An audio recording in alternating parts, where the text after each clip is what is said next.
everybody. Welcome to The Rock Oath, Episode 8. Once again, I am your host, Mike Schoen, singer of the band 22 Salute. Today we have a very special guest with us. I'm so happy he's here, and he came. Tye Zamora, how you doing today, man? I'm doing good. Doing really good. Doing good? Thank you for making the long trip. Yeah, it took me minutes to get here. Really? Sorry, man. Yeah, Southern California is, it's very far away from Southern California. Dude, we're lucky to have you. Thank you. It's good that you live close by. That way you can come here. We don't have to do the. I don't know how much you like the. Yeah, we'll turn this into a part 2 and a part 3 and a part 4. Part 4. Yeah, it'll go long. So we this go. It's gonna usually. be episode 8 through 12 here right now. We usually go. Sometimes we get to 3 hours, but can I get? Real quick, can you give me a little volume on the headphones, please? I'm sorry. And on couch contributor position today, once again, we got Josh Poma in the house. What's up? Hey, I'm back. He's back with a vengeance. Yeah. Redeem himself. COVID can't keep me down. The Charlie Brown Christmas flannel. I love it. Yep. I love that Almost wore the Charlie Brown Christmas shirt. You should got the hat, too, the little, with the... the flaps, yeah. Yeah, the flaps. That's my favorite. Dude, that's Christmas to me. The little hunter hat. What do they call that hat? They call it there must be something wrong with this guy hat when someone wears that. Well, only in the summer. Yeah, right. Well, man. All right. So, dude, before we get into the set list, which is basically a list of subjects that would be cool to cover, we don't necessarily have to get to all of them, but it kind of leaves us with a route to go with like stuff that I would like to learn about you and just all kinds of things. Before we get into the set list, would you tell us just a little bit about yourself to people that are watching that might not know as much about you? Well, I'm known for being the bass player of a band called Alien Ant Farm that covered a Michael Jackson song back in 2001 and ended up selling like 5 million records worldwide because of it. We had a couple other songs on our own, a song called Movies, a song called Glow, a song called, I don't know what it was called, Attitude. And those probably ended up selling, I don't know, maybe close to 500,000 on their own. So that was cool, and they all charted and did well. But we're really known for that one song. Outside of that, I'm probably not known at all. Well, I don't know. I've heard different. I mean, I'm not gonna lie. I typed you up in YouTube, and there was just video after video after video after video of you. So, I mean, it seems like you're dipping your hands into a lot of videos and podcasts and. Yeah, I mean, I like to do music, and I like to talk about things that have to relate to music. And you know, I'm a very opinionated person, strong personality, and I'm always willing to, tell people what's on my mind. So hey, that's good. Well, hey, I'm glad, man. Say what you got to say on the show today, please. Of course. And do you so but in the bass guitar world, would you say you're pretty well known? Like you would say most bassists would know who you are? Yeah, I would say so. I would say so in the rock world. Maybe in the R&B hip hop world, it would be like, oh, you're that guy that did that song. Okay. Okay. Yeah. Like okay, they would know yeah, of your works. I saw that video. Yeah, man. Yeah. I'd get one of those. But everyone that I've came across, I would say, rather it's playing music or teching or just anything like that. Usually when I come across bass players, a lot of drummers too, they'll know who I am. Yeah. But it's, and you know what? It's a lot of respect. And I get like from the social media outlets and stuff from, people that say they started playing bass because of me or say that, you're just a funny guy on stage or whatever, or they like that one song that I wrote or something. It's mostly all love and all respect. It's only every once in a while, you'll get that. And it's not usually directed to me. It's usually directed to the band. So usually when people hate me, it's because of Alien Ant Farm. Not because of you. I want to get that across right now. So I get that. I kind of get a pass on that sometimes. Yeah, so dude. It's great. But yeah, as far as because other than an Alien Ant Farm, obviously that is probably where most people go. Oh yeah, Of course. But you guitar tech professionally for a bunch of bands. Bunch of bands. Well, I mean, it started out with probably Limp Bizkit. Yeah. Oh, And well, I mean, I can go all the way back to when I worked at Carvin, but like I started out with Limp Bizkit, and it was mainly just because I was looking for a job and I didn't want to get out of the industry. mm-hmm. I didn't want to like, go try to find another career. I want to do something I knew I can do. In the music world. Still. Yeah, and I've helped and trained other guys that knew nothing about the industry, nothing about the way live backlines works, the way how to intonate guitars or basses, and I've taught a couple guys, and they ended up becoming a success in the tech business, and have worked for what I would consider A-level musicians, and have bought their houses and have wives and have children, all because of they decided to take that path when it was offered to them. And that's I'm very proud of that. And but once I got to start doing it, it's a whole different vibe, but it's still kind of like the same job. Yeah, because what they're doing, what you're working for them, you're like, I live that. I know how that is. I know how you probably know better than just some guy that's just a good bassist that never done that before. Yeah, I know how. I kind of know what they want. Yeah, I kind of know what they're looking for.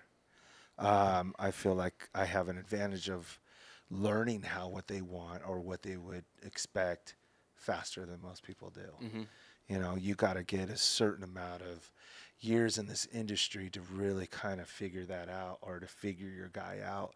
Most of these people that are kind of wandering into this job for the first couple of years, it's a tough job. It's a ball breaking job. You got to have real thick skin. You got to learn how to take shit. Artists are artists. They're going to be temperamental. But the one cool thing, I think every single person I've worked for so far has given me a lot of respect. That's good. And it's, I think I get just treated differently. And I also try to learn their songs, or they get a kick out of, hey, learn some of these songs and we'll bring you out live. Okay, so you get to perform even not just tech. Okay. Yeah. Hey, that's pretty sick. Yeah, I haven't teched I teched one day for the bass player of Fall Out Boy. Oh, really? Did one. Yeah, Pete Wentz, exactly. I did one show with him, and that's the only band I think I've teched for that I haven't played for. Oh, wow. Or haven't played with on stage. All the other bands are like, yeah. That's So like sick. Godsmack, Biscuit, Yeah. Sully. Well, I actually ended up playing bass for Sully Erna, and then Stupid always brings me out. See. Yeah. Dude. So all that stuff, we're gonna actually bring some more up on your guitar tech and bass. Or is it bass tech mainly, or is it guitar and it's both? Yeah. Both sick. Yeah. Because like some podcasts, I know a lot of just goes with the vibe. We do have a set list, so I'm just gonna ramble these off, and then we'll just kind of knock them out if that's cool. First on the set list today, everybody, we're gonna talk about, like we were just talking about, life as a guitar tech. Just maybe if you had any stories, just kind of tell us what it's like. I got a ton of stories, but I don't know if you want to hear all those. Well, maybe a good one. And maybe the music side would probably be better. All right. Stories, but the teching stories. I mean, it's a job regardless, but it's a job where you can still do the things that rock stars do. Yeah. So it's like you get a little bit of everything. But you got to get the job done first, Yeah. And I enjoy the job. I like it. I mean, if you can't be a rock star, I think being a tech is kind of the next thing. Yeah, I think That's so. sick. I think it is, because you get the same. I mean, the only thing you're not doing is well, not every single one, but you're not taking pictures. Yeah. Which can be great, that you're not taking pictures and signing autographs and meeting people. Yeah. Sometimes that's great, because when you get in a room with, say, 100 fans, 200 fans, or whatever, and they all want to get their time in with you, it's not that you get annoyed. It just gets crazy, and you can't focus that much. Yeah. And sometimes you got to pump people out. You don't know how many people you're missing that are quality people that you'd like to spend time with, or get into talking about their favorite album, which happens to be your favorite album. You know what I mean? Yeah, you don't get that stuff. But as a tech, you do. Get a little more intimate moments with people. You're hanging out with bands that are support acts. Yeah. and you're hanging out with those musicians, and you get that whole. Because I would consider myself a musician, not ever considered myself like a rock star. Yeah. I just- Anymore, people, it's cheesy to say that. Like, dude, I'm a rock star. It's like, it gets tacky. But kinda. there are definitely rock stars. I mean, you I what know, mean? but like, it's still cheesy to sometimes to be like, I'm a rock star. Yeah. But Well, it's cheesy to consider yourself. Yeah. yeah, like if other But- people do, then like whatever. But like if you say yourself, it's kind of like. But there's like, I mean, I can't like. Okay, so I'll compare myself to somebody of our genre, and I would say at one. I mean, they were bigger than us, but let's take Papa Roach for example, right? Mm-hmm. Good friends of mine. We helped them out. They helped us out. They got us our record contract. They like found us. So you take Papa Roach, like I would consider like every single guy in that band a rock star, Yeah. regardless if they do or not. Yeah. Well. But because I think they have the look, Yeah. they have the moves. Well, that's. They have all that stuff. They can play. You know, they're all awesome. And Jacoby, Yeah. the singer, is one of the greatest frontman I've ever seen perform live. You know, and he just knows how to get them going. And I look at those guys and I go, dude, like you look at their picture, you look at their promos, they're rock stars, and I'm just not that. You know, well- I'm a musician. I make stupid faces to get people to pay attention to me, not like wear a Gucci jacket. When I Google your name, it's like all your faces playing Yeah. bass. It's just the wildest Yeah. faces, dude. It was just, it's one of those things where you just like, there's a certain amount of ego involved in playing music, and you don't study music so hard and imagine you're on stage doing all the moves and all that stuff in your bedroom every single day for 8 hours a day to get on stage and stand still. You know, when I got on stage, when I was with any band that I was with, but Ant Farm is the one that everyone can relate to because they can see it and stuff. But it's not like I didn't feel like the guys on stage weren't doing enough, so I had to step it up. Yeah. I just felt like that was my job and the role in the band. Yeah. You're was to be the entertaining, the Well, you- crazy musician. Well, you guy, gotta. whatever. I mean, everyone has their role, and whatever you feel like, I know what I can contribute. Yeah. Whatever in my little section of the stage, or whatever, or even Yeah. around the stage, wherever you go, you're like, well, this is my little part of this, of the one of the wheels one of the gears that moves this whole thing. Yeah. You're like, I gotta do what I gotta do to make whatever. Yep. Our singer was the good-looking one. That was his role.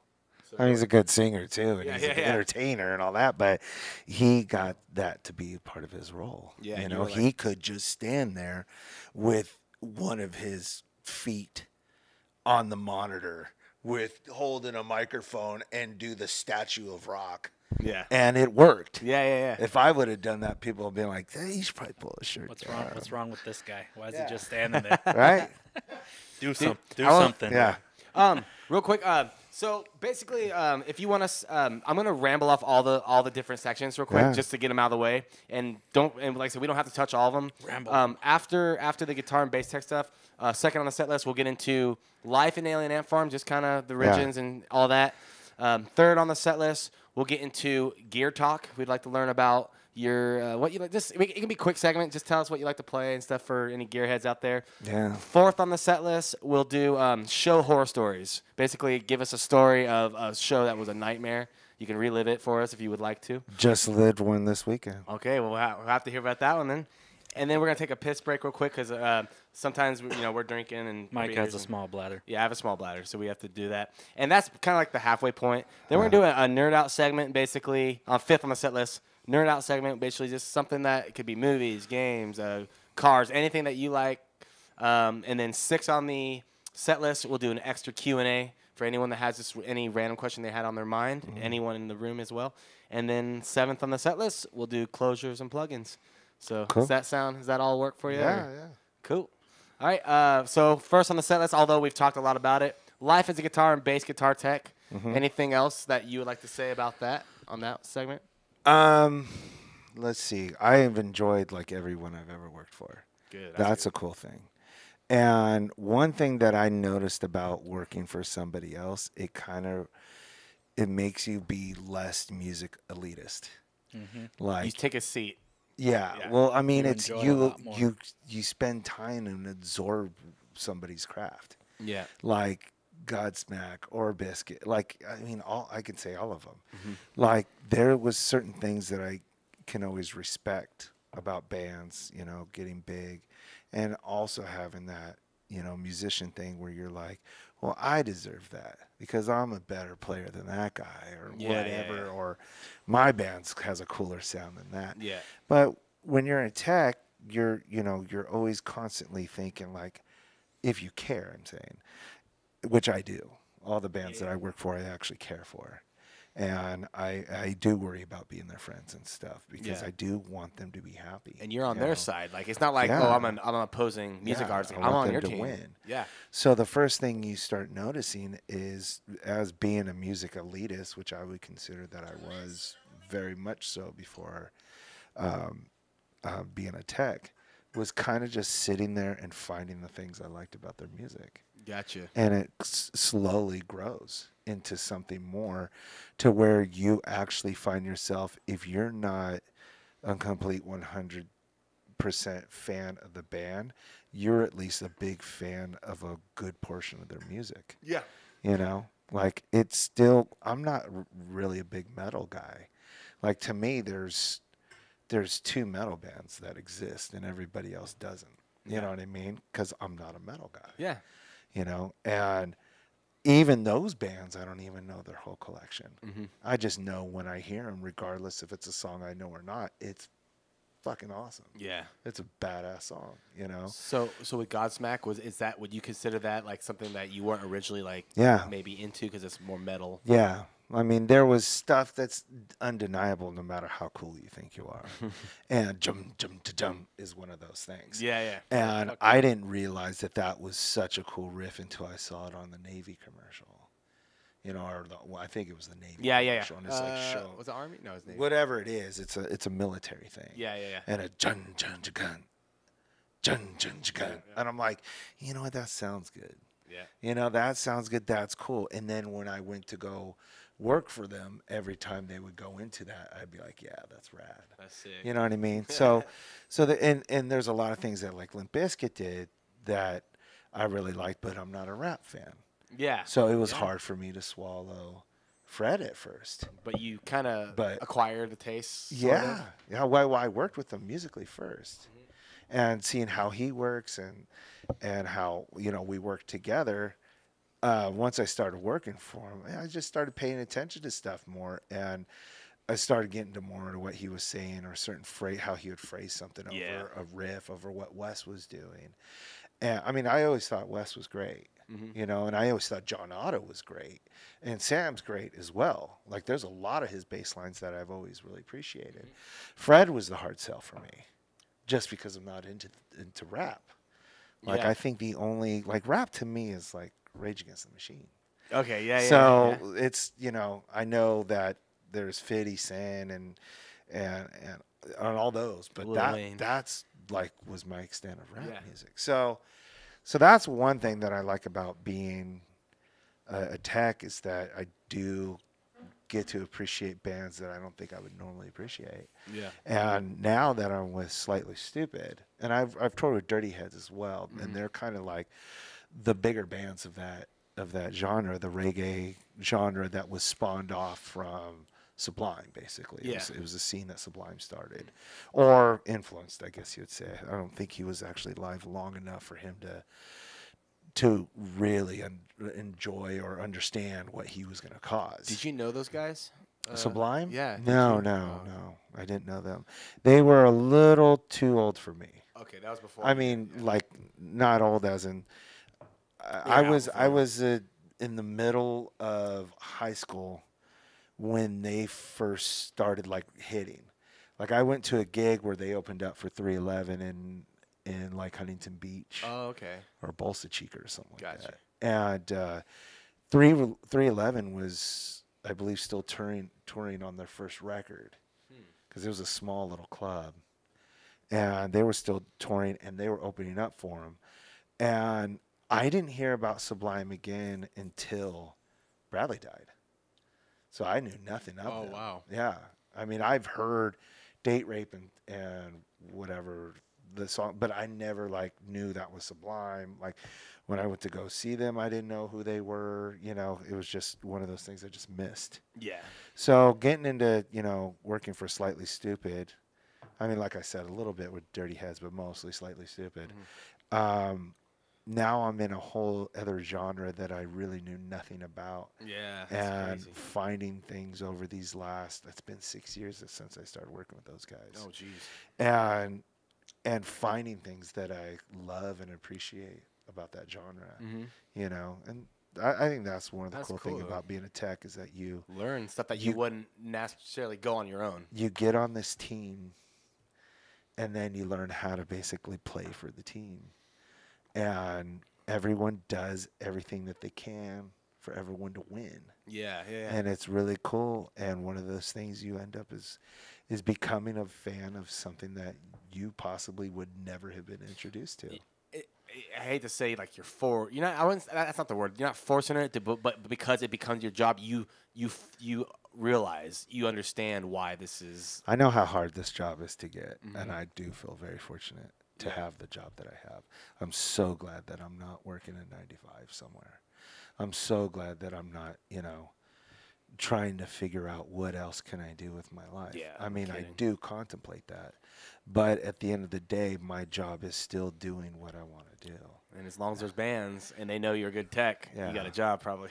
Yeah. I mean, I would love to stay home Oh, yeah, everyone. and do my music all day long, but I'm not interested in trying to please anybody with my music. I'm not interested in trying to get on a treadmill and you know, losing a bunch of weight and doing what I have to do to go sell something. I'm just not in it.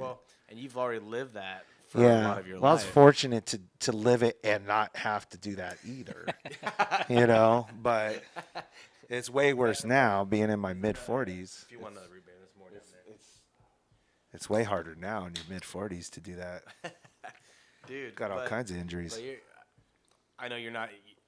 Well, you say you wouldn't consider yourself a rock star, but your fans, I'm sure, and fans of Alien Farm would definitely consider you a rock star. Oh, he's I a agree. rock star. I agree, but I'm just not that kind of like. I mean, there's so many. Like I'm watching my friend is like working for Korn now. Yeah. And I know a guy that's playing bass for Korn now. You know, and I'm watching all them. I'm like, those are fucking rock stars. Yeah. I'm not a rock star. Like That's- I sit at home and play guitar and bass to Steely Dan. I'm not a rock star. You know, Steely Dan. But that's it's what it is. it's a eye of the beholder. It's whoever's. Yeah, of course. But yeah, dude. Real quick before we move on to the next segment of the set list, would you? I was gonna ask you this. What would just give a given day on say you done arena shows? I imagine. Yeah, of course. So give me an arena show. You wake up. What are you doing? Your guitar tech big show that night. What do you do that day? We usually get on the deck to unload a truck at 10 a.m. Usually, sometimes, especially arenas, that means they got to pull the PA system out, hoping there's a stage there. Obviously, you want to have a stage there. Yeah. They have to pull the PA system out of the truck first. That usually happens anywhere from 6 a.m. to 8 a.m. And whenever they're done getting, not just the PA, but the lights too, whenever they're done with using the stage is when I get to load my gear up on stage. So it could be, especially an arena show, it could be 10 a.m. I'm emptying the truck, or it could be 1 o'clock. So I'm taking all the backline gear with me and the rest of the crew, the rest of the techs, taking all the backline gear out, and we're putting it on stage. We're taking it all out. Sometimes they're building carpentry. Like when we were with Godsmack, we were doing carpentry. So we had to have like a garage that a drum kit lived in. We had pyro all around the stage. So they got to build the stage first. And sometimes the gear's inside that stage. So we have to work together. But we do that, and then we're usually sound checking. Some bands don't sound check. Some bands do. Sometimes the roadies do the sound check. You know, it gets to a point where the goal of the tech is to know everything that your artist wants to do. So you should be able to sound check, do their ears, play their bass or guitar, Yeah. know exactly what they want and what's right and wrong, go through everything. That's the So goal. they never have to hit the stage even. All they have to do is just walk on and play their set.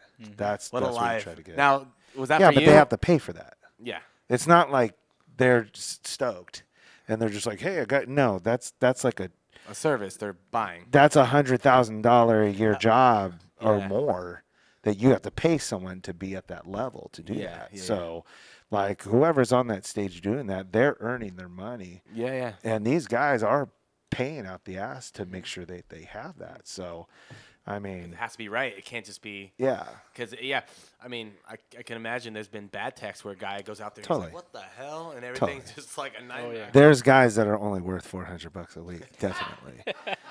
There's definitely those guys, and then there's some guys that are worth $250,000 a year. So, and those guys work for like U2 and stuff. Those are like the Yeah, they can make instruments like on the spot and Yeah. stuff. So those are cool. So getting back to that whole, we go on stage, we set everything up, we sound check, we line check first, make sure all the inputs in the sound system works. Yeah. Then if the artist wants to come up after we line check, then we do a sound check. Once they're done sound checking, which hopefully is only like no more than 30 minutes. Once, like with Stupid, they can do 2-hour sound checks. Oh. It's cool for me because I get to play. Yeah, yeah. But it's not cool for the drum tech, stage manager, production They're manager, like, come on. all the other bands waiting, the front of house sound engineer, the lighting guy. He probably enjoys it because it gets him more time to work on the lights. Yeah. But you want the band to hurry up and get off, and that way you can set everything back before you're going to do a changeover, and you start getting the opening and supporting acts on, so they can sound check and set up and stuff. So at that point, once I push back, I go to catering and eat. Mm-hmm. Hopefully, sometimes it's lunch, sometimes it's dinner. Yeah. It just depends on how long of a day. if you're done at noon or if you're done at 4 o'clock or whatever. Yeah. So you do that, then it's just a waiting game. Yeah. And you just wait for that last support band to get off. They get off. You sometimes help them get off stage, and then you put all your gear out there. You go through another tap through to make everything work. Mm-hmm. And then you tell them we're go. They'll give you like 15 minutes set change, sometimes 25 minutes. Mm-hmm. Then they're just like, all right, you ready to go? Yeah, we're ready to go. You got instruments handing out. Sometimes you do pre-show rituals with the band, like take shots or, just stuff like that. Fist in the middle, something. Yeah, just stuff like that. Sometimes the band does their thing. Usually the band does their thing, not always. In Ant Farm, we never did anything. Just kind of everyone on stage. I think the only thing I Could've ever been told bad to my juju to guys not just do to something. fuck with them before we went on stage was don't fuck up. That was like the only thing, and then I listened back to him, and one guy never listened to me, I guess, but the other one did. but So that's a given day, huh? so that's it, and then the show goes on, and we at the end of the show we tear everything down, which we always try to set records. So it's like we want to be, regardless of how many trucks and how much gear we have, you really want to be completely packed into the truck from the last note of the show to where you're walking away and now you're going to get your adult beverage is like 45 minutes. Mm-hmm. That's where you want to be. Yeah. And that's what we try to go for every single night. Got you. I mean, hour's cool. Past an hour, everyone's going, wait a minute, something's not right here. Something's not working. Yeah. Like someone needs to be replaced Yeah. because it's taking too long. Because you want your days to be as short as possible because they are like 16-hour days. Yeah, and you're like, in the long days, probably beat you up, and then you're like, man, I hope tomorrow's a little better, or the next show's a little better. Yeah, I mean, usually the party takes care of that. Yeah. Yeah. You party and then you don't care about it. And some bands talk about shows and get upset after shows, and some bands don't. Once it's gone, they don't even talk about it. They don't even care about it. They just move on. Nice. They're all different. They're all different. I have a question. How often do you have to change your bassist or guitarist strings? Every show? Just depends on the player. On the player. Oh. Like some of them just eat right through them, and every single show. I think it was Sam I think Sammy had to put a new pair of strings on every day. I think the acidity in his fingers Oh, geez, just turned him to complete like chalk. Oh, wow. Like they were just bad. I think I could be wrong, but I think he was like that. Some people like me, I just had them done every single day because I like the consistency of the sound. Yeah, yeah. And I like the consistency of the feel. Some people are just like that. Now, playing like right with new strings, like you really have to stretch them out because I always felt like new strings Not every bass day. strings. Not bass string. Yeah, guitar strings sometimes you really got to stretch them because the new strings go out of tune. Robbie from Godsmack wouldn't let me stretch his bass strings. Okay. He would tell me to like hold them a certain way and make them tight, and it was like the Billy Sheehan way of doing it. Mm-hmm.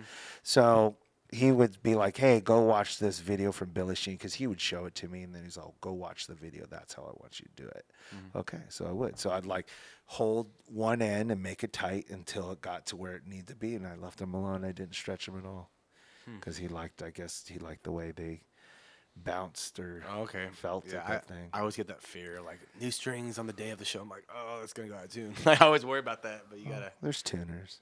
Yeah, I mean, I know, but like live. But that's what's cool about a tech, because you don't have to ever hit the tuner. You just walk over and hand them the instrument, and they give you a new one.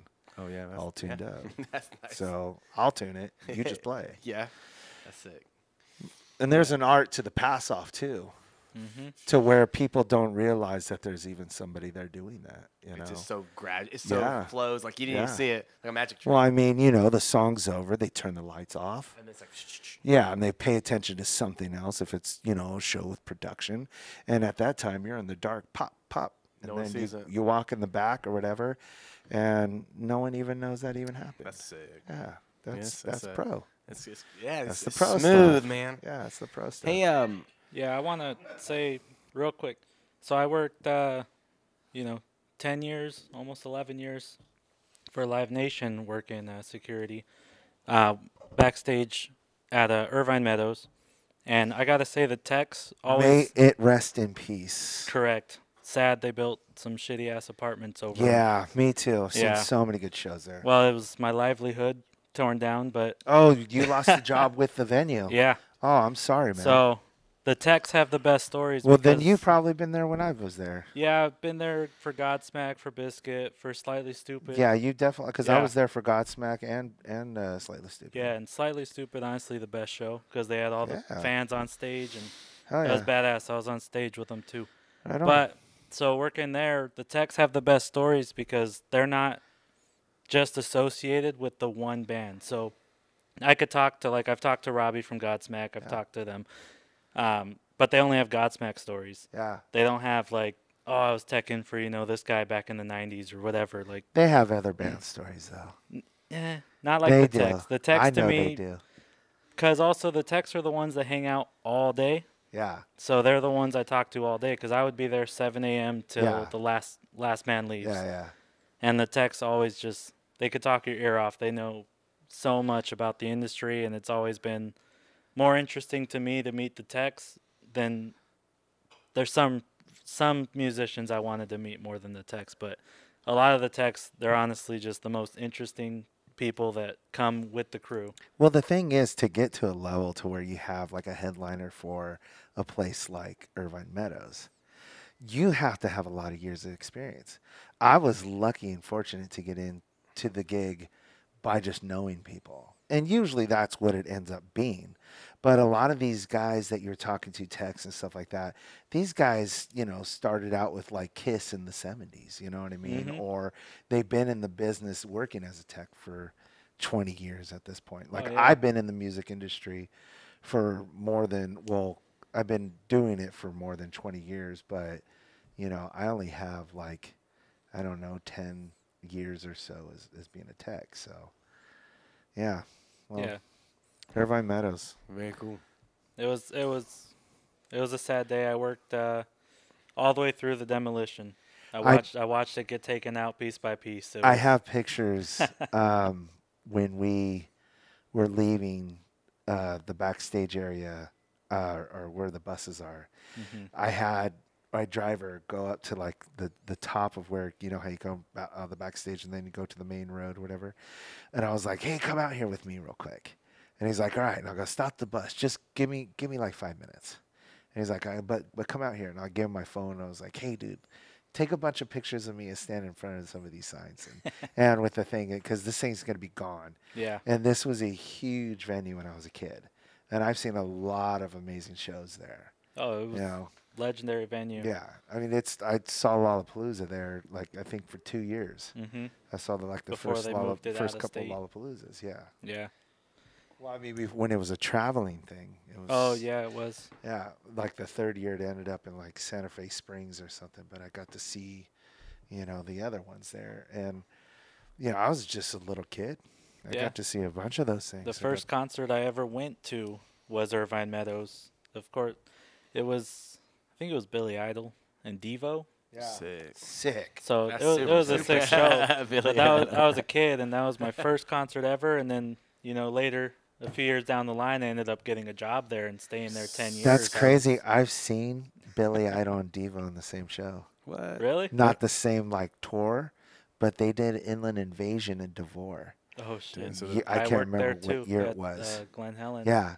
But So they they're did a it, and it thing. was like Tears for Fears. It was Susie and the Banshees. Morrissey was supposed to be there. He wasn't there. It's like Kaja Gugu was there. Muse was there. They were Jeez. like the only 80s band that wasn't there, and they slayed it that day. Sick. Slayed it. Dude. That's a talented So not to cut anything short, but dude, life as a guitar and bass tech. So would you say that would be your main gig right now, pretty much? Oh, yeah, definitely. Like, everything that I do musically is purely for fun. Yeah. Yeah, like I play with my kids, teaching them how to try to become rock stars or whatever. They actually have the look. They actually have the long hair, and they're skinny, and, they're all cool, and they like Jane's Addiction and all that stuff, so they Hell want to yeah. be all into that. But I was never that cool when I was that age. But, yeah, I would say that's my gig. Sick, dude. I like it. Dude, absolutely, man. Well, hey, I think, and then so, kind of transition to the next segment. Thank you for sharing what you're doing right now with the teching and everything. Life on the second segment today.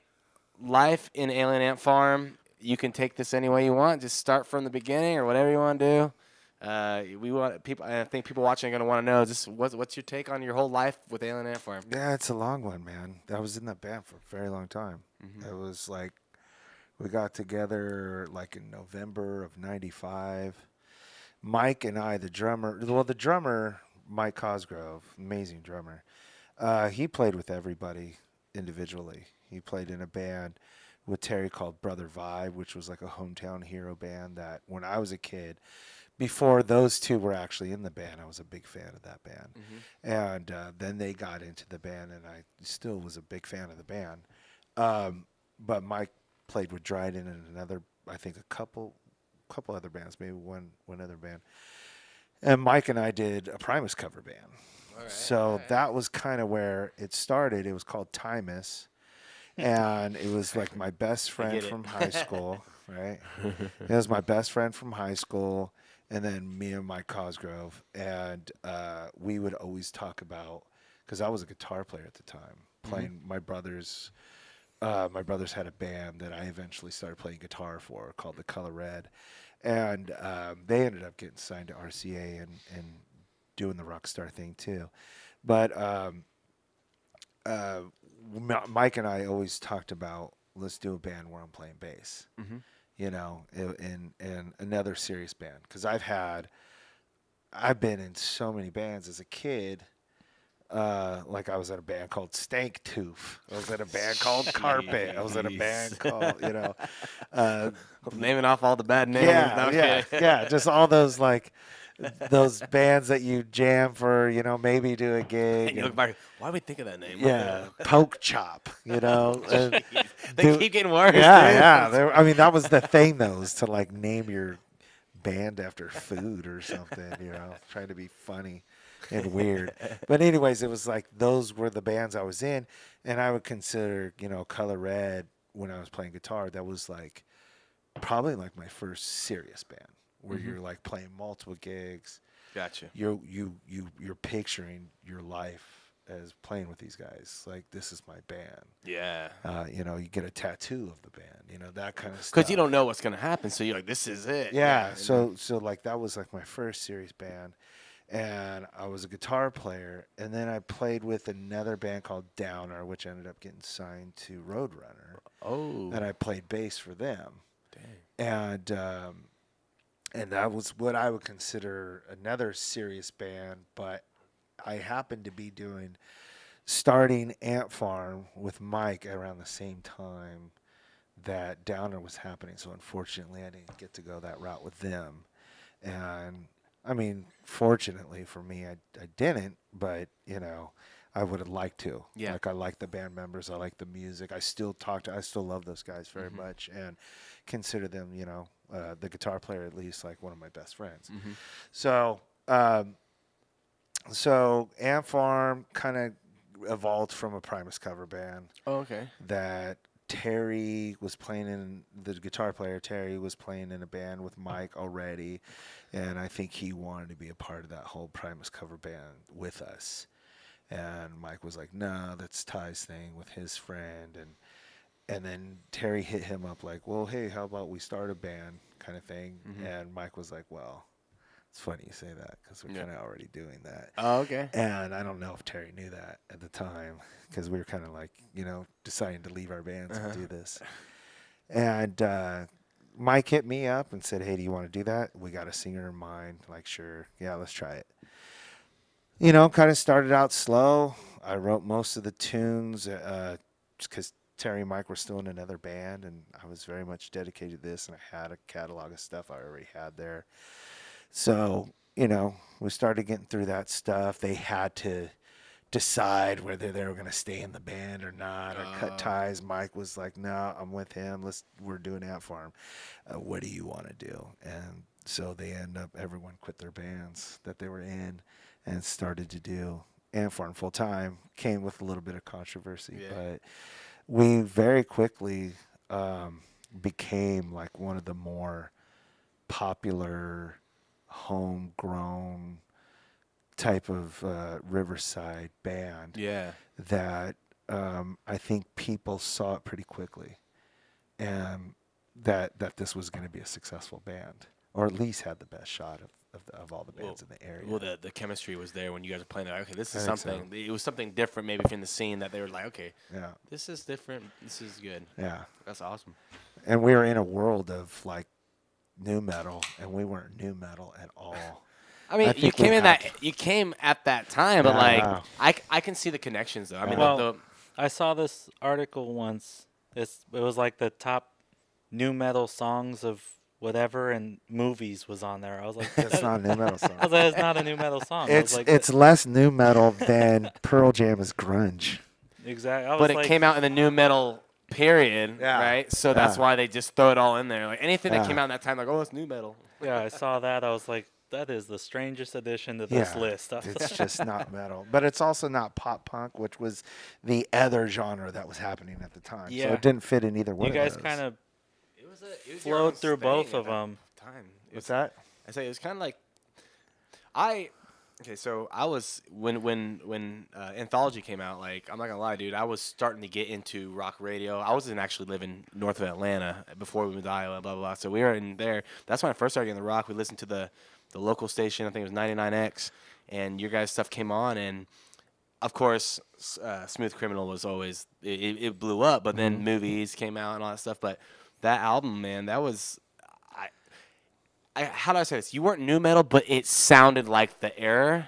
But it sounded like it was recorded the same way. Yeah, okay, yeah. It was recorded in the same studios with the same gear, so it sounded like new metal. But it just the riffs and the approach to the songwriting and stuff was not at all. You know, Incubus was one of those bands that I always kind of like got jealous of because I kind of feel like they got our cred. You know, I always felt like we kind of did what they did before them, and they knew who we were, and they were trying to be Mr. Bungle and Faith No More when we were trying to do our own thing. Yeah. And they kind of jumped onto what we were doing. You think they kind of rode your wave a little bit? Well, the thing was they were before They were before us, but they were a different sounding band. Okay. So when they actually hit, they were, like I said, they were doing more like the Faith No More, Mr. Bungle thing. Like there's stuff on that Science record that's like just straight up taking it from there. And I know they were influenced by Jamiroquai and all kinds of different stuff, and good on them. I really enjoyed that Science record. Yeah. But when they came out with like Make Yourself, because we had like the same producer, same management. Okay, yeah. So when they came, and we would play gigs with them and stuff. And when they came out with that stuff, I was like, huh, where did you get that from? You know what I mean? That like, sounds familiar. Yeah, yeah. So that was kind of like, I was like, man, they always kind of did what we were doing, and you know, they always got to do what they wanted to do, and they saw a lot of success at doing it. You know, so I was always kind of jealous of them because they weren't ever considered a new metal band, or no, I would not consider well, that what's at all. weird but they is, were doing the same thing that we were doing at the same time. And now Incubus is another band that's now associated with new metal. Are they? But yeah, they are. I see them in. Dude, when I think new metal, I think of Korn. I Yeah, think of Korn, Incubus. I Mudvayne. think of Alien Ant Farm. Garth Brooks. Everybody's new metal these days. Jesus and the Mary Chain, Hey, Los Bookies. so okay, so I'm gonna ask a question that you probably got in your first band interview ever. I'm sure. Where's the name come from? I don't even know that. It's like Or who made it up? It's the Terry came up with it. We wanted to do something spacey because aliens were really hot at the time. They still are. Like, Hey. I mean, this Hey. was like 311 was putting aliens on their album, Yeah. just the head, Hey, man, which was straight up taken from And an now Alien Workshop. now we're trying to raid Area 51, so it's still here right? though. See, I mean, there's we need to know. So it was my idea to call it Masters of the Universe. That didn't last too long. Oh, that would have been. Mattel would have got it. Because Oh, I was yeah. thinking like Masters of Reality. I was like, oh, let's call ourselves Masters of the Universe. And we actually called ourselves that, I think, for about 2 weeks. And Okay, this ain't working. yeah, and no shows it's a or mouthful. anything. Yeah, I don't think they like the name. That's why they're Dude, not Alien hiring. Ant Farm is a pretty mouthful too. But you could just call it Ant Farm. I know, Yeah. but that name actually like it sticks out. Like, Yeah. and it's not like a bad stick out. Like all the names you said earlier, they Yeah. just sound. No offense, they just sound. We've had a lot of people telling us though that name will never work. So What, Alien Ant Farm? yeah. Well, I guess the band It makes works the name. when you sell records. It's like corn. Corn wouldn't work unless you sell them. That's why I was records. telling Yeah, people, if it's a like band came out Yeah. today and they're like, we're called asparagus or Yeah. we're green beans, I'll be like, what? Yeah. but Well, that's we it. spell it. But Well, we no, but, spell like, it with a backwards when a band R, so when, it's a, cool. when a band gets big, they make the name. So the name's we use threes instead of E's in green. Jeez.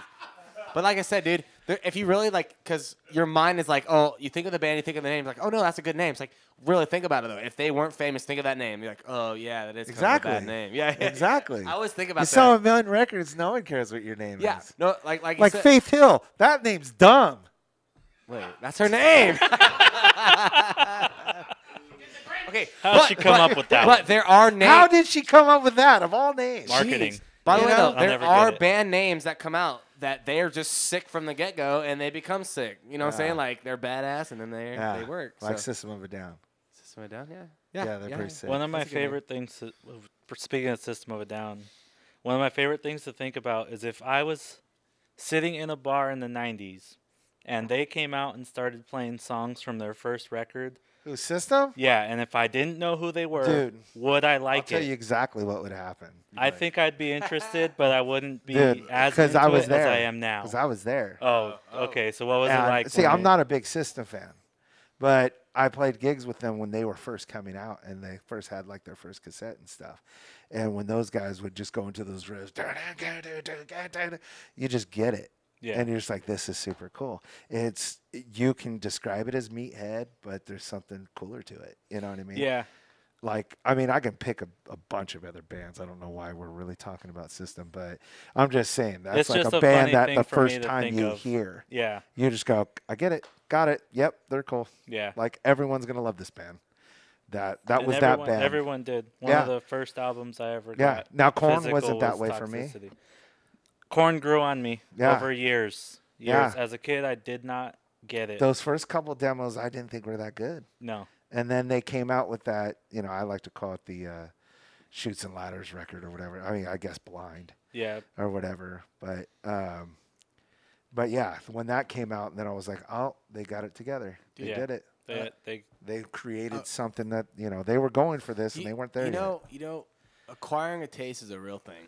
Like people you hear something the first time, like just like a new record or a new song, you're like, it's okay.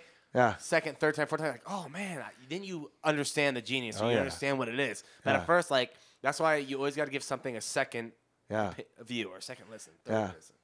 But that's the thing. Those are all the best bands. Yeah. Yeah. You The know, bands that because have to grow on you. because the stuff that you get right away, That you like is because it's not that new. belongs in the pop world. And what sucks about the pop world is that their best songs are the ones you have to hear all the time. Yeah. In the non-pop world, it's usually the song that you hear all the time is the worst song on the Yeah. record. It's Dude, at least I gotta say Yeah. this, and no Always. offense. It's probably because it's played so much, but Anthology, like I listen. No offense, I listen to. Don't no Smooth Cri- offense me. No, I Don't listen. no offense Okay. me. Like talk about me on another with someone else. All right. I listen I to your listen- music, okay, but no, don't no. be offended. No. Hold on. I was gonna say Smooth Criminal. Like I always skip that. I listen to the rest of the song. and I Oh, love okay, it. that's cool. I didn't No. wite that one. What's that? I didn't write that one. Smooth So that's Criminal? cool. Oh, I thought Yeah, you. No. It's not in my No, heart. I get it. That It's- one is not sucking on my left titty. Dude, Smooth Criminal is obviously a great cover. It's one of the best ever made. But the rest of the album I is agree freaking with that. awesome. It's a freak. I do agree yeah, with that. It's one of I the greatest think it's covers. probably one of the best like, covers ever top made. 5 ever. Yeah. And It's in every greatest covers list. I read a lot of lists, as you can Yeah. tell. But it's in that- every greatest But covers that whole list. album is it's really great. And Yeah. I think people are missing out if they're like, oh, just like that song. It's like, dude, listen to the freaking whole album. You know what's cool though? Listen to Courage. It There- opens up Yeah, it with opens one up of the best amazing. riffs. You know what's cool though? Ever. Our whole time that we were doing what we were doing when we first started doing it, it was guys like Fred Durst that were saying those things publicly. It was guys like Nick Hexum from 311 that were saying those things publicly. It was guys like James Hetfield that were saying those things publicly. Oh, yeah. That were out there, these guys that were monsters at the time, just owned the 90s. Yeah. Metallica owned the 80s and the 2000s, all that stuff too. Yeah. But I'm saying they owned the 90s, and this was right at the beginning of the new millennium. And those guys were saying these things publicly.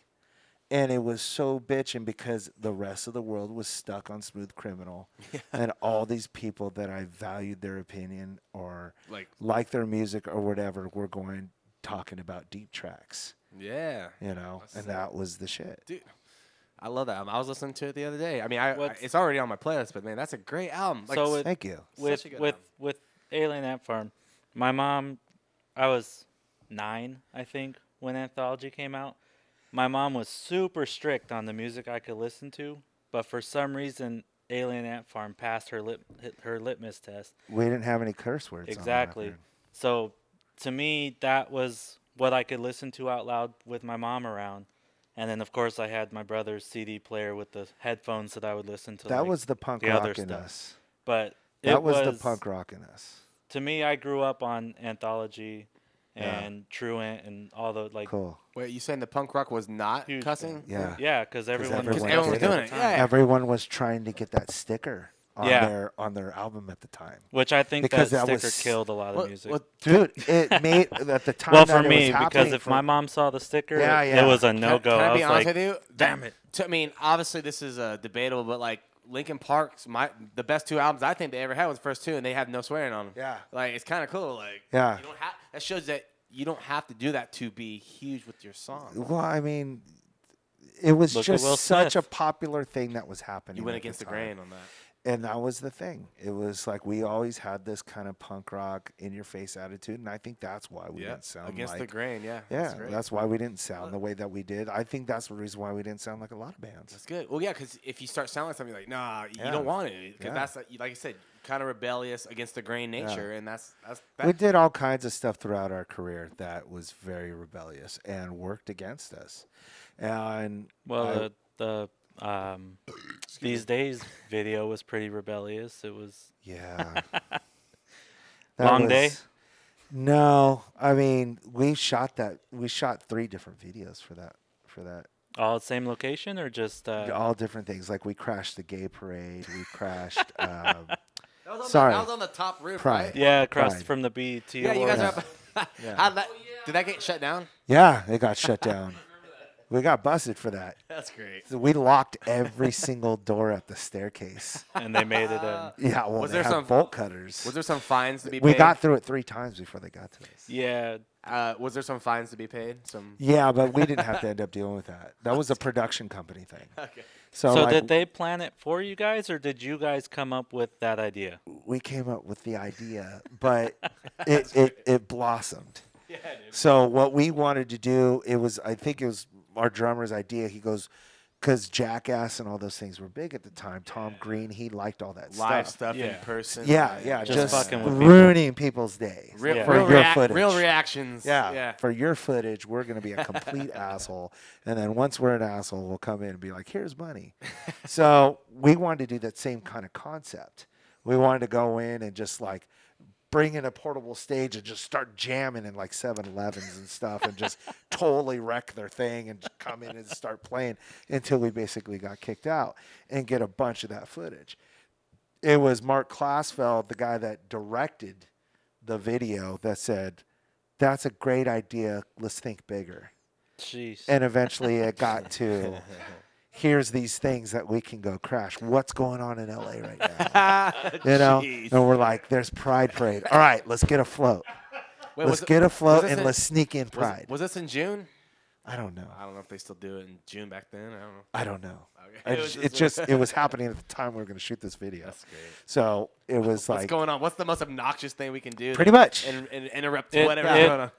I mean, DreamWorks didn't even think for 1 second if one of our bands is crashing BET that they might ban all of our acts from BET. Uh-oh.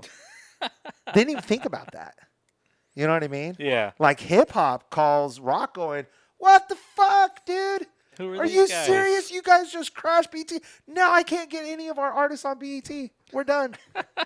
Didn't even think about it. Oh, You know well. what I mean? It's Oh, well. fun. Living in the moment, man. Yeah, being stupid. Hey, it created such a good thing for us watching it at home to see. I think just- it's more of a cult thing now. I think more because I have more people asking me about that video now than when it actually was happening. And it was crazy. relevant. well. Looking in hindsight, As a they're kid, like, I "Jeez." didn't understand. Yeah.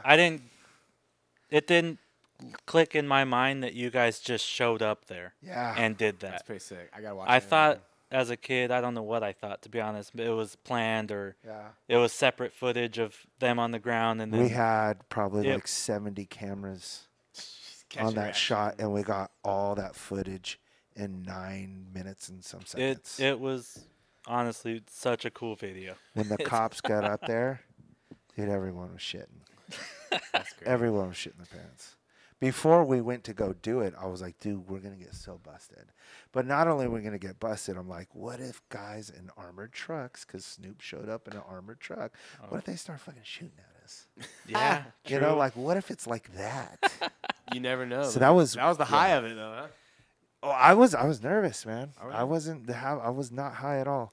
I was I didn't want to do it, Yeah. but I had to play along. Like, yeah, it's totally do it. But inside, I was like, no. I don't know if this band learned from you guys on this, but there's a local band in LA. They're good friends with us. They're called Dirty Machine. I don't know if you've heard of them, but they did a music video where they, just like you guys, they went into an IHOP while everyone's sitting around, it's packed eating, Yeah. and they filmed the music video. That's great. In IHOP, and everyone's reaction like, "What the?" in like, one like- in one take. In they one did take. it, and So- it came out badass. That's cool. Well, they knew the manager. And he said, "Okay, so between this time, I'm the only one here. Yeah. Just sneak your drum set in. Yeah. One take." And they're like, "So you Yeah. could go to. It's called Built by Dirty Machine, and they're just filming it. He's like walking around like it's like a Limp Bizkit kind of metal, a new metal. Fred And he's just Durst is this guy's idol. Yeah. Oh, okay. So he's like rapping, and people are sitting there eating, and they're like, it's so.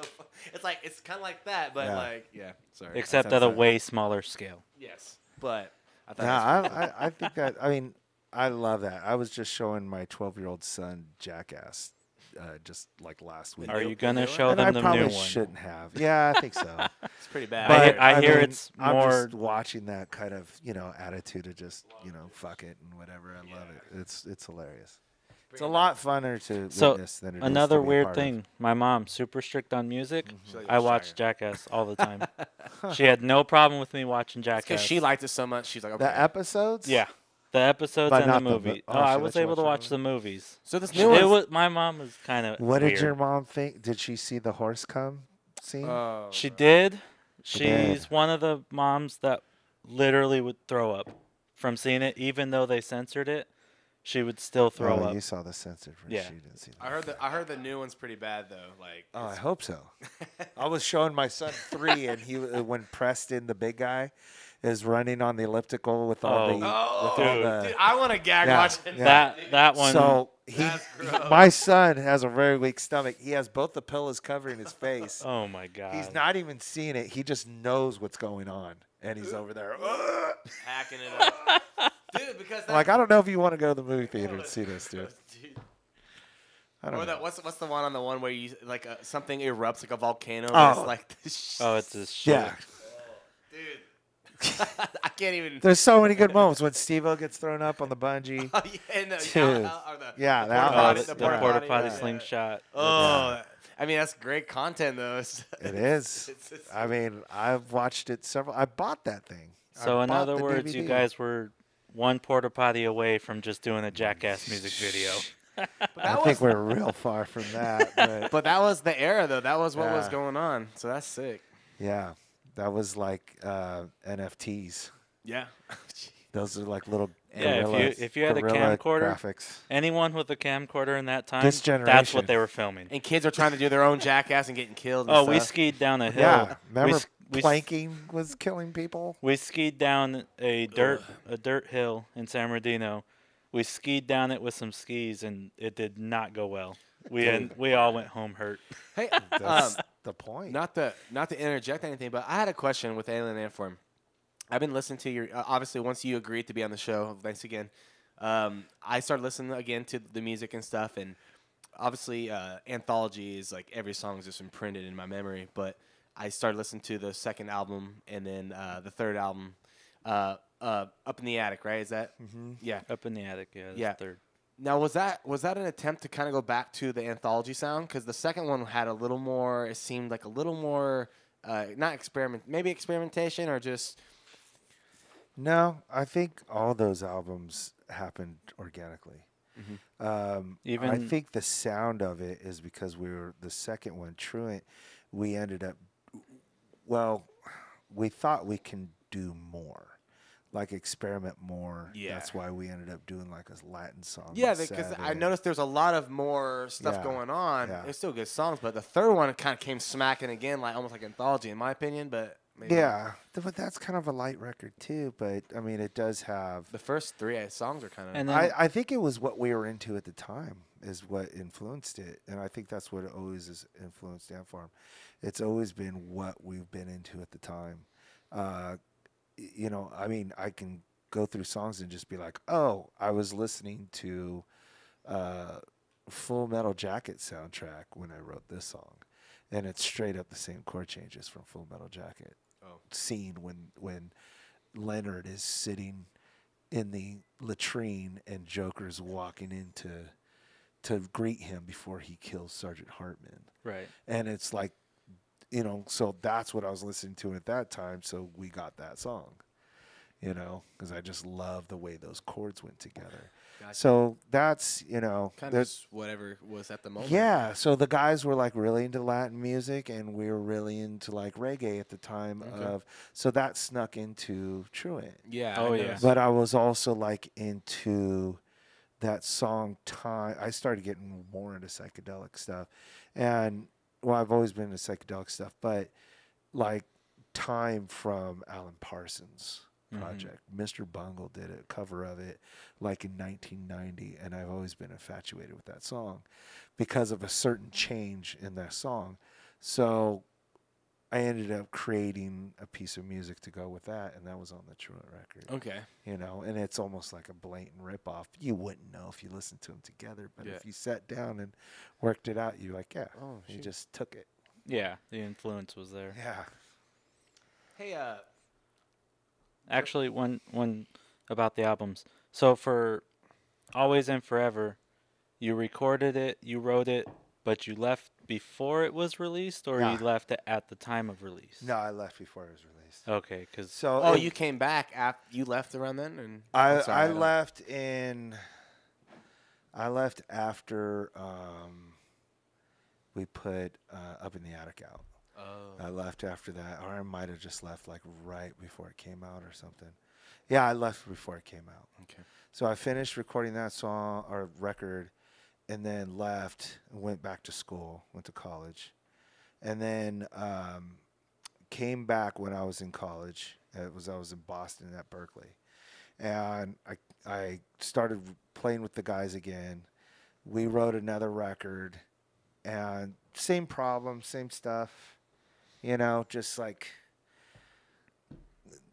no direction, no, just problems with management, problems with abuse, substance abuses, and laziness and whatever, and left again. yeah, because with Always and Forever kind of has a different vibe or feeling. It feels like there were maybe more hands Yeah, involved than definitely. what the previous records were, Yeah. because the previous records were really raw. It sounded like you guys just recorded it in Yeah. a room together and played. Yeah. But then Always and Forever came out. It sounded more produced, more like corporate, I guess. There's a lot of that record that I'm absolutely ashamed of. I gotta say it's my least favorite It's my least of the favorite, Ant Farm too. records. But there are some songs on there that I really like. Yeah, But I took out the ones I like and Yeah. kept those. like Dirty Bomb's a good song. Oh, Dirty Bomb's good. What's that? I think one of the best changes that we've ever written, or I have ever written with them, is on that record, and it's I don't even know if I know the name of the song, but it's bum bum ba da da da ba da ga ba da ba da do do do do do do. I don't even know what the name of that song is. Yeah. Oh shoot. Off of which album? Godlike. Godlike. Okay. Like that's like I think that song's amazing. It is. All that stuff that's like sounds like it'd be typical Ant Farm stuff. Yeah. I really like. Like I like Simpatico. That's a Oh, cool Simpatico's song. a good, Yeah, good, that's a really good catchy song. song. But all that like ice cream truck stuff, I can't like. Yeah, it I try to do my best with that stuff, but it just felt off. didn't Like work. it didn't feel like an Ant Farm Well, we got album. signed. We got signed to a label that wanted to make us a pop band, Yes. and because he didn't know anything else but pop. Okay, see that who you work with really does Of define of course. what kind of happens to Of you. course. Yeah. Of course. Damn. So, I mean, that was just like, just try it. And I was sitting there going, absolutely not. Yeah. Just try. I'm like, dude, I got too many ideas. You don't know if you like it. Yeah. Just, come on. Yeah. So we We would know try what it, you'll like. and I will always be like, that's a really cool song. It's not an Ant Farm song, but that's a really good song. We should sell it. Yeah. So the idea, how I could justify what happened to that record was, let's call it Always and Forever. The first album, and it'll be 3 albums. And it'll be Always, which is all the stuff like Dirty Bomb and the typical Ant Farm The stuff you guys have always written. And would be, another style like the pop stuff or whatever, or maybe the pop stuff would be the Forever, and the and would be those weird little like Latin pieces or something, Mm-hmm. and be like a 3-piece album yeah. sold as like a package. That'd be cool. Just saying, look, because we ended up writing like something ridiculous, like 70, 80 songs for that Oh record. my god.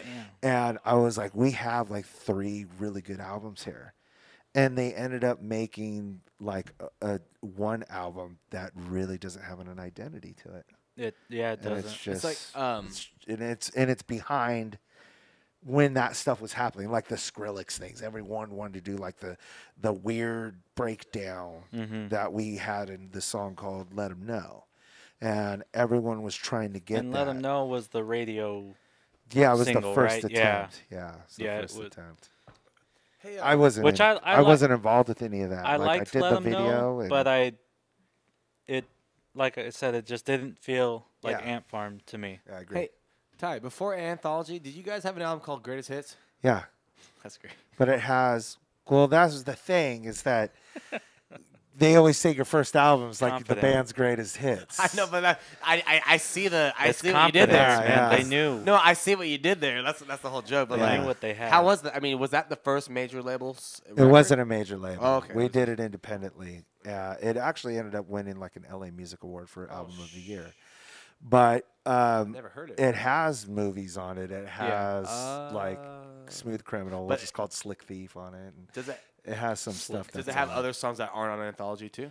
Oh yeah. Oh, There's a so I ton need of to check songs. that out. See, I didn't know It's that. a whole like. I'm not gonna lie, complete- I didn't know that existed till just now. I'm sorry. It was one of those albums that all the labels had it, and it was like in Hits magazine, and it was charting and selling Oh, independently. what? It was. I mean, it basically told the industry that we could do business. Mm-hmm. You know, that we can sell things and we could hit charts, and we even got on K-Rock with it.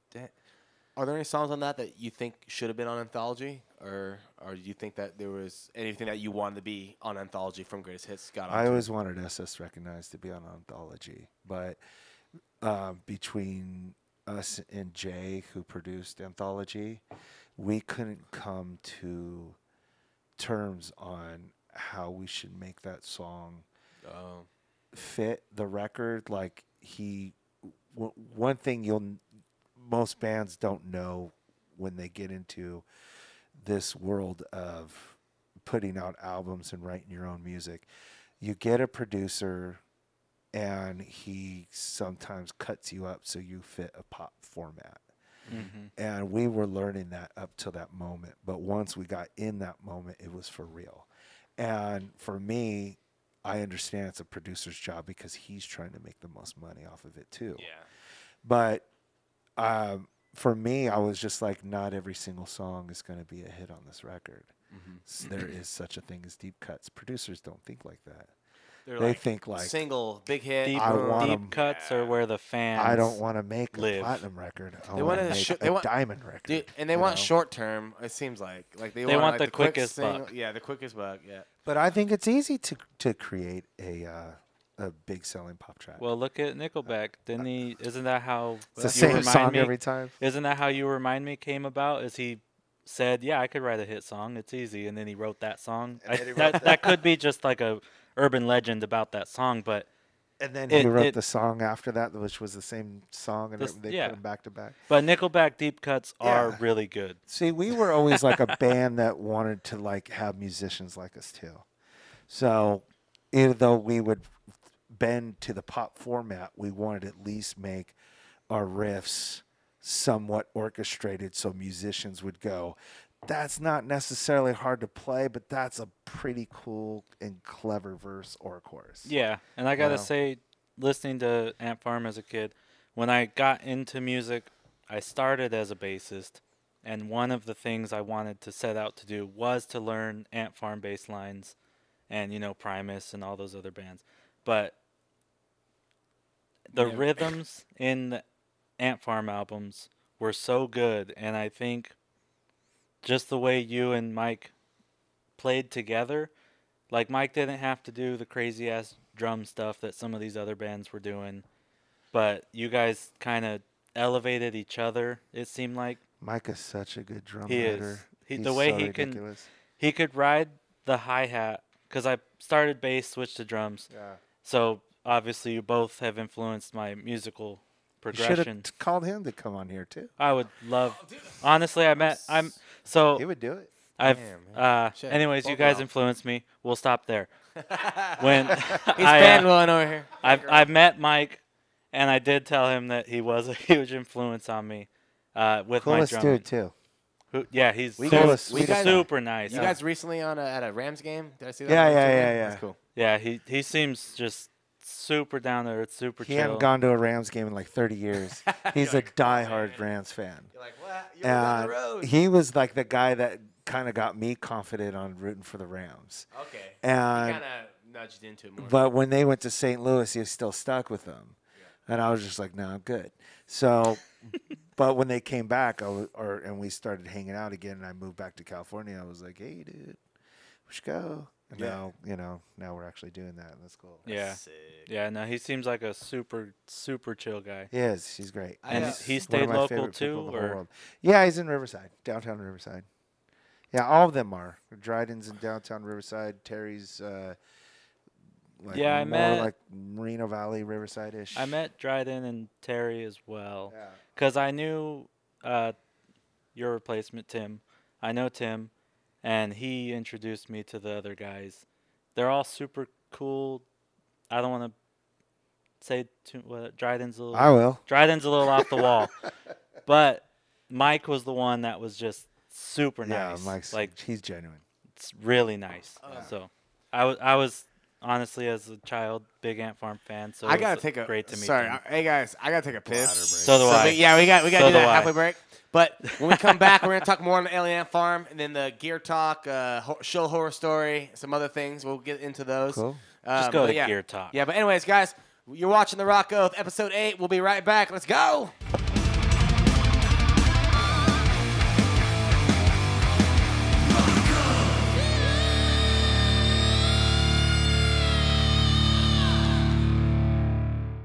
Everybody, welcome back to The Rock Oath, episode 8. Again, we got Tye Zamora as the headliner today. Hell You yeah. still with us, man? Yeah. He's back. He's with us, man. That answered my question. So we were talking before the break. We are talking about Alien Ant Farm. Yeah, dude. Let's just kind of maybe we can conclude that on saying like with Alien Ant Farm. Obviously, that's like everyone will know you for that first. Well, that's my baby. And it's your baby. Yeah, That was my baby. And before we move on to the next segment, would you say anything? Is there any possible future of you being in doing a show or doing a jam with them? Or I really don't know. I mean, it would have to be like. I mean, I can't sit there and drink alcohol and do various drugs and sit there and say somebody else can't do it. Yeah. But you also have to have a certain level of being able to handle your shit, or sober would be cool too. yeah, So I mean, if something like that happened and maybe a certain amount of respect came into play, then, I mean, I'm not closed off to the idea, but I'm definitely not like itching for it. I don't even. Not closed off to the idea, but I just don't see the point, I guess. Yeah, okay, I got you. I mean, if it was a band that The was planets like would have to align, right? If the band was playing arenas and stuff like that, I'd be like, okay, people want to hear this, but I got you.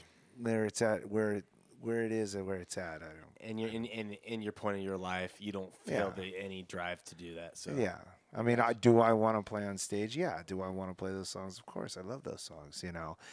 Do I want to do it with? I mean, I would, without hesitation, would do it with Mike Cosgrove.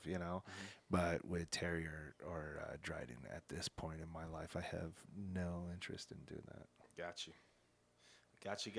All right. So live with the Alien Ant Farm. That concludes the second part of the.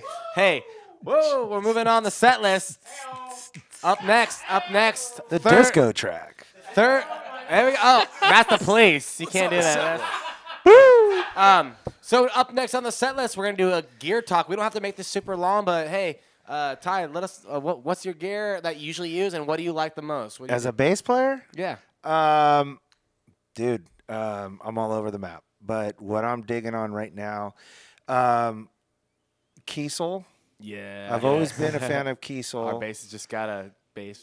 Kiesel. Yep. I've always been a fan of. I've worked for Carvin when I was a kid. Okay. So I've known that family for a long time. I love Jeff. Jeff's a great guy. He made me a bass so many years ago, and I use it on all my studio stuff. Anything if I'm gonna play something for Instagram, I should do more of that stuff, but I just time and kids and all that stuff just stops that kind of stuff, and you want to do more of their thing than your thing. But when I play for Sully Erna from Godsmack, when he does his solo thing and I go out and tour with him, I play the Kiesel. So that's kind of I consider that like my studio or professional instrument. I play a Vanquish 5. That's the go-to bass. As far as like amps and stuff, I don't really. I grew up being an SWR guy forever, and then they got bought out by Fender, so I stopped playing their stuff. Even though I was a Fender guy, still am a Fender guy. My signature 6-string model is a Fender. Um, so, but my like main bass is a bass that I built with this guy named Dave Parr, like back in '97. And I've always, when it comes to 6-strings, I'm trying to find something that will be as good as that. So within most of it in that form, was it the Fender? No, it was mostly Word. that bass that I built. Fender basically had a builder named Jason Davis that modeled the Fender signature after the bass that I built with this guy named Dave Parr. Okay. And then, but Jason Davis actually ended up building like this version of a Jaguar bass. And he had a 5-string, which he called it his Vintage 5, and it has like a Jaguar kind of look to it. And he made me one, and then I said, hey, dude, make me a 4-string version. So I have a 4 and a 5 of that, and I use those all the time. With my band now, Meek, that I sing and play bass for, produce. It's kind of like... How's that going? It's going great, but it goes the way that, it's not a band, it's a passion project. Mm-hmm. So I'm in the middle of writing the second record. The first one took a lot out of me. Yeah. I went through I went through a divorce, Okay. moved 3,000 miles away, took my kids. So from the East Coast, I imagine. Yeah, from Boston to 3,000 here, miles. back to In here. America, it had to be the other side. So that was, that happened, and that record is kind of all about all that unfolding before it actually crashed down. So it's a heavy record. There's a lot of elements of other people in there as well, and obviously there's quotes to Ant Farm and stuff like that in there too. Mm-hmm. So it was just a bad time of my life outside of the kids, I'd say. Yeah. But it was a bad part of my life, and I wrote that. It was kind of killing 3 birds with 1 stone. Gotcha. It was playing with Dan Hill and Joe Hill, who were like my heroes as kids, because they were in a band called Spiderworks, which is one of my favorite bands of all time, with a limited amount of music that they've ever created. But one of their records floored me as a kid. So I always wanted to be involved with them, and I always wanted to do that kind of Pink Floyd-y, space rock, psychedelic rock kind of thing. So that's what we ended up doing. I saw the music video. Yeah, it's, and that's more of a pop song. That's like the only pop song on that record. But, that's a passion project. And that song actually, Here We Are, the one that we had the video for. Yeah. So Fred and I, when we were on tour, Fred Durst and I were talking about starting a band. Oh, man. He was actually starting about talking to me. He's like, why can't we be a band? Why can't we sound like you too? Why can't we do this? And I'm sitting here going, Fred Durst. Let's do that. That'll be a great idea. So I went and wrote that song. And I was like, this is exactly what we were talking about. This song right here. This is a perfect example of it. And then I showed it to him, and he was just like, he looked at me and talked to me like he doesn't even recall the conversation we had. Bro, I wrote a whole song for him, man. Send it to me. I said to him, what'd you think? Oh, man, let me listen to it again. I was like, he doesn't care. He doesn't like it. Was he drunk when he was telling you this? No, I don't know. He might have been. I don't know. But but you're gonna do a second record with Meek? Yeah. It's basically the same kind of thing. I mean, I have to sing it and write all the lyrics. Joe was on the guitar player Meek was on the Up in the Attic record. Okay. I think. Yeah, he was Up in the Attic record, guitar player. Terry wasn't in the band. So we worked really well together. And he's one of those guys that comes up with really cool shit, but he's also one of those guys that you could say, this is kind of what I'm hearing for the guitar part, or I need a lead that's a real hot dogger lead, or I need this part, this real crazy written part. Like, I need it performed, and a lot of guitar players can't do it. He's the guy that can always do it. He's the guy that always comes up with that part you're talking about. Gotcha.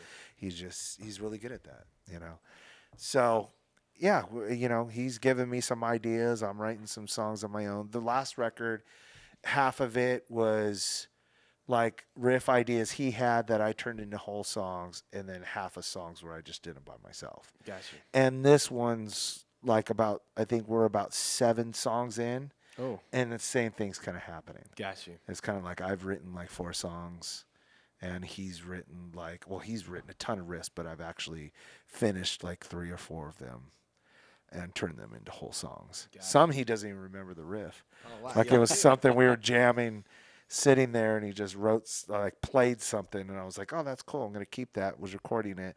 And then I later show him the song, and I go, hey, remember that riff that you played? And he'll listen to the song and goes, no, I don't remember that. I was like, yeah, you were like noodling this part. That was so cool. And it turns into a whole song. He's like, I have no clue. And I'm like, Dude, okay, I guess I wrote that song. That sucks, man. I can't tell you how many times I've written something and it's like so good, but for some reason you don't document it right, and you just good thing you got Happens. this. Oh, that was my whole life playing in a band with my brother, Happens. my older brother, guitarist. He Yeah. played the coolest riffs ever, It's and then I'd gone. be like, hey, play that again real quick. Let me do some drums to it. They'd be like, Dude, you I don't know what I just You got to do the Mitch Hedberg thing, dude. And just convince yourself it wasn't good. Yeah. But you wonder how many amazing riffs that could have just been the biggest riff of all time. It didn't happen because someone just didn't. Yeah. didn't quite All the remember time. it. All the time. You're like, I knew I had a bass riff one time, but I forgot Yeah. it. I got to get back into playing bass and drums and music. Yeah, me too. Yeah. But back to gear. Is your signature model, is it still available anywhere? No. Damn. I don't think they ever made it available. So what Oh, had okay. happened, So it was just for you. they made it, they put out what is it, the front line, I think it's called, that Fender puts out. And they put, like it was available for custom shop only. But they wanted to Okay. sell it for like $20,000, which is crazy. Like, Yeah. I mean, I can understand asking $6,000 to $8,000 for 20,000? Who's Mhm. gonna But buy not- that? I mean, because it's no one. so high. It's like, yeah. No one's gonna buy it. I mean, they might. I mean, I don't know, billionaire maybe. So will there's buy it. none just floating out there. There is. There So is, okay. so we did try to work on a Mexico version, where we're doing like only so many laminates bolt on, because it was like a 9-piece neck laminate, 9-piece laminate neck through bass. Oh, It's an expensive bass. Yeah. Like to have it made, it would have cost like $8,000. Mm-hmm. But because it was a Fender and how they figure all that crap out, they said something like the one that I had that was made completely by hand and not CNC machine. They said it was like $23,000. I was like, okay, well, it's not, but okay, You whatever don't have you it say. anymore? No, actually, my uncle has it. Or? Okay. I have the original one. He has the first Fender one. Okay. 'Cause I don't play it anymore. I don't play for Fender anymore. So, but I'll get it back. It's just he has it. Defected from Fender. Yeah. And a real close friend of mine in North Hollywood has the second one, that Fender made. So they have the Fender ones, and then another guy has the fretless version. And they're all 6-string? Yeah, I'm trying to make my own bass off They're- of my bass, Yeah. They're, like basically what Fender did, but without Fender. and any bass player, bass fan knows who you are. I think they'd be interested. Maybe Yeah. it really comes down to guitars, and when I was growing up, the cheaper gear wasn't okay. Like if your instrument wasn't made in America, it just didn't fly. But now, and mainly is because of stuff from Korea and Indonesia and stuff like that were not that good. Yeah. But now they're making them like stuff from China and Indonesia. Like you're like, okay, you slap a Seymour Duncan in here, and this thing works. That's what I had to do. So my first bass, I think I got it $150, brand new. It was pretty much a piece of plywood. Fender Squire? With What? no, it was a Kramer. Oh. Not to talk shit on any brand, but Kramer, their bases are Eddie Van Halen did. Yeah. plywood. Anyways, Plywood. just change the pickups, and it was fine. You can make a guitar out of anything. Yeah. You know. I But I mean, I've if you're seen going to it. pay $150, you're going to get plywood. Yeah, so that's how I learned, and then I like, what the eventually heck, I man? switched over to Schecters, and then I only played Schecter for Josh, you're the like, I spent remainder of my 100. bass playing career. But Josh, I spent $150. What the hell is this, man? yeah, That's a whole $150. What is this? this is supposed to sound like Did I just get what I paid for? Yeah. I can't play well because it's a cheap bass. We're figuring. That's Sorry, why I guys. We're suck. figuring out the lights. Everything's going haywire here. You figure it out. Sorry. But yeah, I just- know, man. I learned very, very quickly. You get what you pay for. My first ever drum do. set got for $100. Yeah. Oh, I bet it sounded great. Piece of garbage. Yeah. I still have it. Yeah. It's. What is it? It's up. It's. I don't First even know. act. It's a Warrior. It's a I first. think It's a it's a first. CD. act. Okay, I think 700. it's a Pacific drums. Oh, wow. However, Those it are has like no front head on the bass. It's Yeah. the wood's chipping. The skin is peeling off. It's, Seasoned. You just didn't treat it right. I got it that way. I If you had to. want my love and advice, treat it right. I had to buy cheap because I was switching from bass to drums because we couldn't find a drummer. That's And literally. I have a Pacific hit. Well, now I have a Mapex, which is okay. It's birch. It's real light. I feel like I'm gonna break it if I drop it. after what got After stolen my PDP got stolen. stolen out of your car. out of my car Yeah. after a show. When he was in our band, he was with in, this guy. He was our drummer for a bit, and then his drum set got stolen. Someone stole it because I irresponsibly left my car outside after a show. I was Man. tired. Switch kit. Didn't want to move the drum set Dude, in. that is a thing when you when you're gigging before, if you don't have roadies and stuff. Thank you, man. Sorry guys, we had a light problem this whole time. They wouldn't buy me roadies. I know, what the hell, man. But yeah, dude, sometimes when you're tired, when it's 3 a.m. You got to be get on it. the road to have roadies, though. Mike Yeah, will I be know. out there just talking You to can't chicks just do and gigs and have roadies. spitting game you while gotta I'm be on tour. tearing down. When you're just doing gigs and you have roadies, those are called friends or a support system. yeah. Those aren't It's not until you're actually there making a living off of you. exactly. The problem 'Cause is they most call of my them friends roadies. wanted me to be on the road before they would support me. Yeah, I'm just kidding. I was had a lot of fortunate, support. man. Thanks, guys. You know, a lot of these. That's the thing, though. Bands that really succeed and do well, they have a whole support system. Yeah. And that's honestly, You have to because all these bands are like, yeah, our first shows ever. We had, Craig. He was here every show. He ended up being our manager for tour, and like, just stories like that. I hear that a lot. and We it's had. like- I have made so many friends that I never would have made in my life, just from like the support that we got from like Mike's mom and all her friends, and just people coming up to us at a random gig and saying, "Hey, come over to our house. Afterwards, we'll hang out and party." And just going and doing those things, like playing like Friar Tuck's up in dude. Upland Yeah. or wherever. yeah. became something And- Stein. Yeah, and then we end up, we're watching Super Bowl parties with these people, and now they're like at family functions and stuff. Yeah.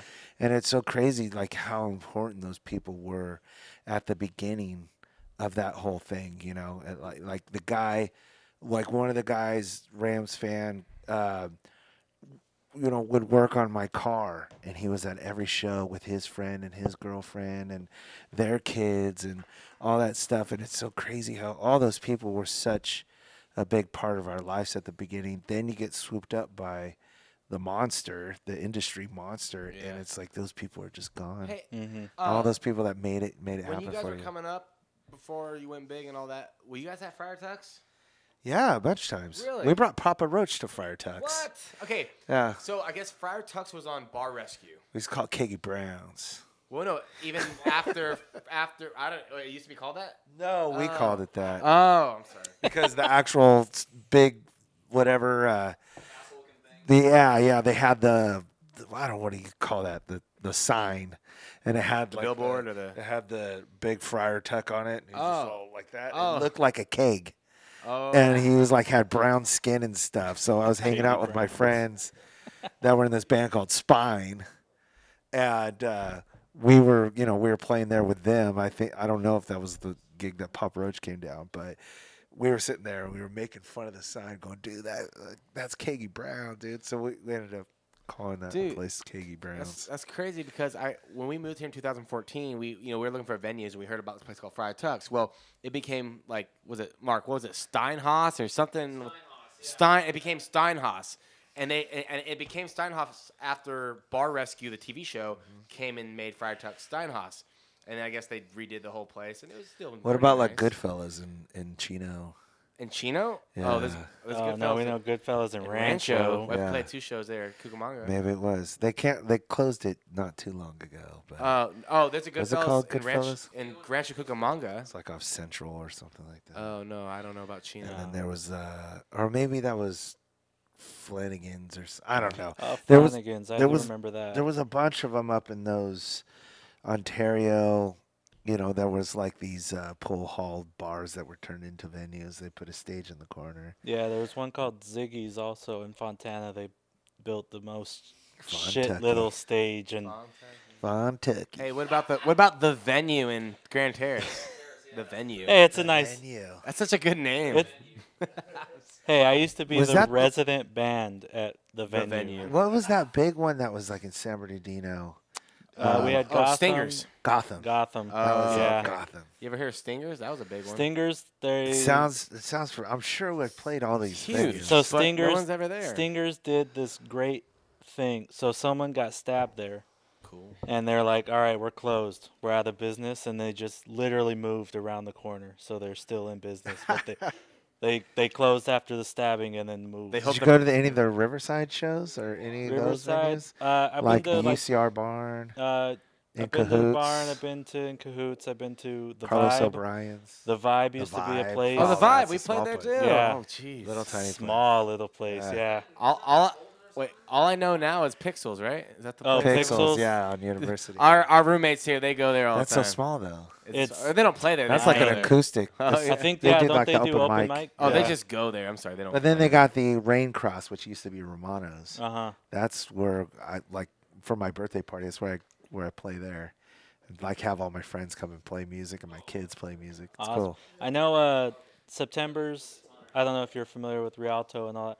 There's a place called September's. They do little acoustic Stuff, shows, yeah. stuff like that. One-man There's bands. little places all over. There's a but- lot of small places, but if you want like a good medium venue for a band that's up and coming, I don't think the Inland Empire's the place anymore. A lot of them shut No, out. A it's lot of them not. shut down, dude. It's not. I don't think Hollywood is. I don't think that really exists anymore. Dude, we Yeah, because even if you play the whiskey, it's gonna be a local showcase, and Yeah. no one's gonna. I feel like a band has to like invent that again. Create that scene. I've thought of honestly. I think about it a lot. Is trying to get just a bunch of friends, because obviously I don't play in the scene anymore, but I still know all the guys, and I want to bring them all together and just find a place that allows us to just do shows. Hopefully, throw 'em my kids will together. be the ones that do that. Hey, honestly, if I That's get what I'm- around to That's it, what I'm trying to. I want to revive the scene, because I remember when I was in middle school fun. and high school. It was The Inland Empire was one of the most fun places for music. Just the hardcore So scene, fun. the ska scene in the Yeah. Inland Empire was So huge. many good bands. Yeah, it like for us, like we're from this area, obviously, which we're at, but like we'll go to Hollywood and stuff, and there used to be a few venues. There was a place called what was it right there by Grand Terrace? Mark, the outside venue, kind of inside outside. What was it? Clash City, Clash City Station. That was one. Of course. Yeah, those. But man, they're all just fading out, dude. So now we want to go to Hollywood, but now Hollywood, everyone has to have a vaccine mandate, and I'm not against that. But I mean, I can't get anyone there. Like we can't get people Yeah. there. So sorry, I don't want to get into that, but like. There's Yeah. that cool punk rock bar in L.A. You guys played there once. I can't remember what it's called, but it was 5-star? 5-star. 5-star. Yeah. 5-star bar. That place was pretty cool. I don't Yeah. know any venues in LA anymore. So other than whiskey and Viper Room. Yeah. The Like- Roxy. Yeah, Coconut Teaser's not there anymore. There was like the Dragonfly and There's No, I feel like the Hollywood Strip. It's not dying, but it's more of like a museum. It's not like the Yeah. 80s anymore. No, it's a museum. It's or the 90s, dude. the 90s you were get to good play times. there, and you're like, oh, we played at the legendary Whiskey A Go Go, and it's like, Yeah. but how many people were there? It's like Dude, I'm not gonna lie. Though, 12. we always have a great crowd there, and actually I like it. I like That's the 'cause whiskey. me and my friends Yeah, go. whiskey's great. No, whiskeys they make like a little arena and a little bar, and it's pretty cool. I think the Roxy's a really good venue. I mean, Troubadour was really cool. The Roxy, I've been there once. Viper Room was and disappointing. It was to I'm see. just say Viper Room was super disappointing. But you know, Viper Room's got its purpose, and it always sounds good. Well, our sound guy was drunk on our only show there. Our Viper Room's a Vagos hangout too. That's the showcase. Well, it used to be the showcase room where all the labels would go because it sounds so good, and it's close and intimate, and you can have your management can put hors d'oeuvres and drinks out and all that stuff. Chain Reaction, you been there? Yeah. You like that or? Is that Anaheim, right? Yeah. It's better now. Yeah. I saw Helmet there. It's better now that you can drink there. I saw Helmet there a long time ago. Helmet's cool. Yeah, I love Helmet. But, there was good, Things come and go, venues. Yeah. They rise and fall, the empires. Yeah. It's unfortunate because there's a lot of venues that. Pop kind of took over the world. Like, for now. Yeah, and it's like if you're not Imagine Dragons or the other Imagine Dragons Part 2, you're like nobody knows you in the rock. What's the other one? 21 Pilots. I'm sorry, you did. I'm not gonna lie. Those two bands are just. I'm just saying if you're struggle. not, if I you struggle. look at like the charts, Oh yeah. those are the only two bands on it. Oh, yeah, you can't have any actual. And Coldplay. Hey, but you know what though? I will say this: the cool thing about rock music, I like my U2 full flavored. Yeah, not a watered down. But I will say this though about rock music. I like all the real sugar in my Joshua U2. Tree. I will say this about rock music: it comes in waves and it hits a back burner. Yeah. It'll always be here. When so they say rock is dead, it's not it's just dead. sleeping, man. It's dormant. It lies dormant for now. See, I think rap is dead because it's so unoriginal. Yeah. Yeah, for real. Literally. Yeah. Oh, now I listen to what's going on, and it's all, auto-tune, and everyone's doing the same melody and the same rhythm, and I listen to it now, and I go, dude, this. I mean, 90s was way better. It's so bad. And not to sound like the typical white guy, but Eminem. I knew it. He did. He did make a statement about how all rap uses the same flow now, Yeah. and it's so unoriginal. And I'm like, Yeah. damn, he's actually right. But Pop too. Pop's dead. by the way, It just did all it can just do. like when the 80s hair metal went to grunge, like eventually people get so burnt out on something, and it's something it doesn't matter what it is. They need change. It's Yeah, coming. it's coming, crazy yeah, it's how coming. It's definitely those, coming. Those sad You can feel it Seattle in bands the were the air. breath of fresh If it's air. not coming, then I really feel bad for humanity. Yeah. I really No, gotta but lose faith. can I be in honest it. with you? You can feel it in the air. You can feel how it's just Yeah. like the same redundant thing. You're like, okay, people want something different, and it's gonna come in the form probably of rock again in a different way. Well, Yeah. there's tons of videos Hopefully in online psychedelia. where people kind of dissect all the pop songs, and they'll be like, listen to this melody, and it goes like, ooh. And then they're like, now listen to this song. Same exact melody, but then over a different beat. Because- and that's because what the label is creating. And Pop music putting has a out there. formula. It's not originality. Yeah, just it's a formula. It's like That's all it chemistry. is. It's like, hey, It's literally- so we're gonna do this chord progression. We're gonna have this, this, and this. You cool with that? Well, you better be. And then we're going to put it over a slow motion roll of paper towels on a commercial. And I boom. think when you couldn't tell the difference between like a Britney Spears song and a Maroon 5 song, that's when it got really bad. Oh Yeah, because Maroon 5 used to be. They used to They be like used a to good be band. good. Funk, dude, their first Yeah. album's amazing, dude. Oh, Freaking used album's to be great. good. It's like And raw. It's like 'cause to has me- some. And then it was like, there's a band here now, or is it just like It's Now Adam it's all- Levine now. Actually, it's like, that's not as bad as it's getting now. I That's understand actually that, better. but how bad was that when that first came out? You were like, what are they doing? That's why I But- like 311 because they never, to me, weird connection in my head. For some reason, I've always connected Maroon 5 and 311 because I got into them around you the same time. dare. Just because I got into them at the same time. Don't you dare. But 311 I stuck with because they never did the pop formula. They stayed. They have some songs that are poppy, but to the core, they're one of the most, I wouldn't say original sounding. For a band from the Midwest, they sound more like California, like real music than anything coming out. Yeah, they're from Nebraska, aren't they? Yeah, Omaha. Yeah.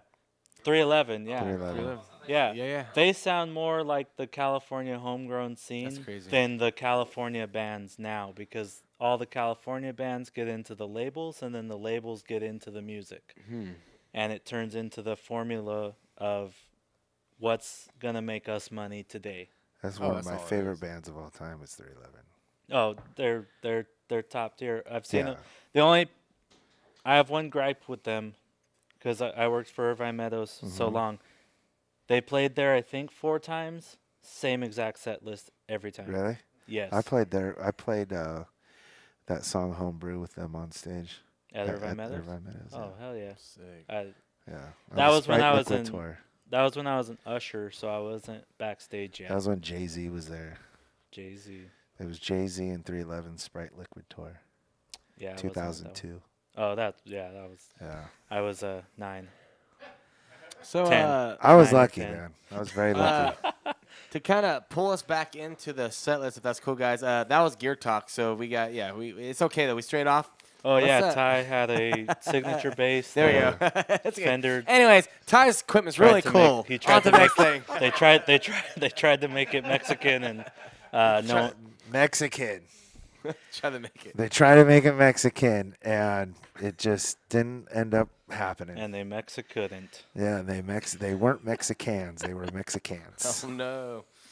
Well, Just hey, like Ford. you know what? I think this is a good time to get down to the fourth segment of the show horror stories. Man, Ty, you got. I mean, I know you said you just had one. You can either tell us There's that a one lot or of show horror, but I would say give us a good one. Well, I mean, this last weekend, it's not really a good one. It was just it really pissed me off, and now that I think fresh about on it's your kind mind. of funny. But we did. It was so it was with Slightly Stupid, and guitar tech, bass tech for them, and I'll come up and play a couple songs with them, which is awesome. Thanks for doing that, guys. But the Marleys were playing after us, and we were on a rotating stage. So it's like the rotating stage is a circle. It's cut in half by a backdrop. They're getting ready behind it. Yeah. So I have gear that's like half on the thing, half off the thing, but they're all connected to each other. Oh right? no! All these cables and everything Oh, it's going like off everywhere. the thing. Yeah. No. So, and I even made like a thing to our tour manager beforehand. I said, "Hey, look, if they're gonna go too long, I need to be like warned or whatever, because I gotta pull those things if they end up turning that thing, or else all of our stuff's gonna get screwed up." Oh god. So it was, and I thought we'd at least be like 2 or 3 minutes into being overtime at that moment. Yeah. That I would have to make that decision. So they asked me to do something else, and I started moving all that gear out and moving people off the stage so we can have a fast out, so the Marleys can come on. Yeah. And right when our set was supposed to hit at 8:20, right at 8:20, the stage starts moving. My amps start falling down and everything. My god. Yeah, I turned into a big fight. Everyone's yelling at each other. How long ago was this? Like This This was this weekend. weekend. Yeah. This was like 3 days ago. have you recovered from it yet? Yeah. Okay, good. Yeah. I know how that can affect you. I mean, my poor girlfriend, she's had to listen to it, and obviously I wasn't mean to her, but, I was just like, those stupid fucking, Anyways, but that was a little bit of a horror story. But That's definitely a horse. So I mean, if that I stuff could, sticks with you for a second. if I can think of anything, Just any good funny story that just was it's just a shit show. there's so many though. I know, but Like- give us any. But some of those shows end up being the best things. Like, you'll show up to like a Brazil show, and the stage is, oh man, it's so bad. Things Zip are like, tied it's like together. this. The stage is like this, and there's gonna be thousands of people in front of you, and you're like, dude, all this stuff's gonna fall down. It's not regulation, and then the show will end up just going off and being one of the best shows, And then you can have the professional setup. I'm trying to think of what like. Anything I catch mean- on fire, or Yeah. Well, I mean, I've had like a gaffer fall from like the ceiling and onto one of our to like our garage with Godsmack, and just saw his bone come out of his leg, and had to sit there with him while on talking During to the show? 911, and right before while we were setting up for the show. Wait, So who's- not who's mid-set. bone? What? So I was with Godsmack. Yeah. And Godsmack has a big production. We have to hang tons of lights, tons of points where there are lights. There's a brass sun that goes out, humongous brass sun that weighs like a ton. Yeah. And it's sharp, so if you were to fall on it, it would impale you and you'd die. So this guy that's our gaffer, he's going up there to deal with the lights or with something, and he goes up there, puts his harness on, and they take him up, right? And he's going to fix something. Well, it's like in the dead of summer, and I think it's like Florida or like Houston or something like that, where it's super humid and wet. Yeah. He goes to like take his thing off or whatever to go his safety latch. He thinks he puts it on. The hook is on there, and he starts turning to do something else, and the latch just comes off. And he falls like 30 some feet, and there's a. So Godsmack had a garage with these, like a walkway that went down. They were all open cage walkways because we had pyro flying up for it. So it was this. He was like right by the sun, so he barely missed the sun, which would have killed him. And he hit the edge of the garage, which had soft wood on top, like plywood on top. Yeah. Where Sully would get up there and sing from. And if that wasn't there, he would have fell an extra like 8 feet or something like that. And he would have fell to a hard surface floor. That could have been it. Yeah, he would have died for sure. Or he would have been paralyzed or something. So he got to hit the garage, which was softer, and his legs went off the side of the garage. And when they went off the side of the garage, bone just instantly pop. Just came right out of the skin. Like broke right in half at the shin, and was just, his foot was just dangling there. And the bone is just sitting there. He's calm, like he's like, fuck, whatever. And one of the guys that was up there with him, gets a belt as a tournament on it. Oh my God. And I'm up there, calling 911, and I'm sitting there talking to him. Are you okay? Are you doing this? Why I'm talking to 911 before ambulance comes. You just defined the show horror story, because that's a nightmare, dude. Or was that Jackass? This just sounds like something from Jackass. That's our visual guy. Everybody, if you hear that voice, that was real. I mean, he got pins in his that's legs horrible and everything. shit. That's why they say don't try this shit out. Well, the thing is that I don't think he was supposed to be up there.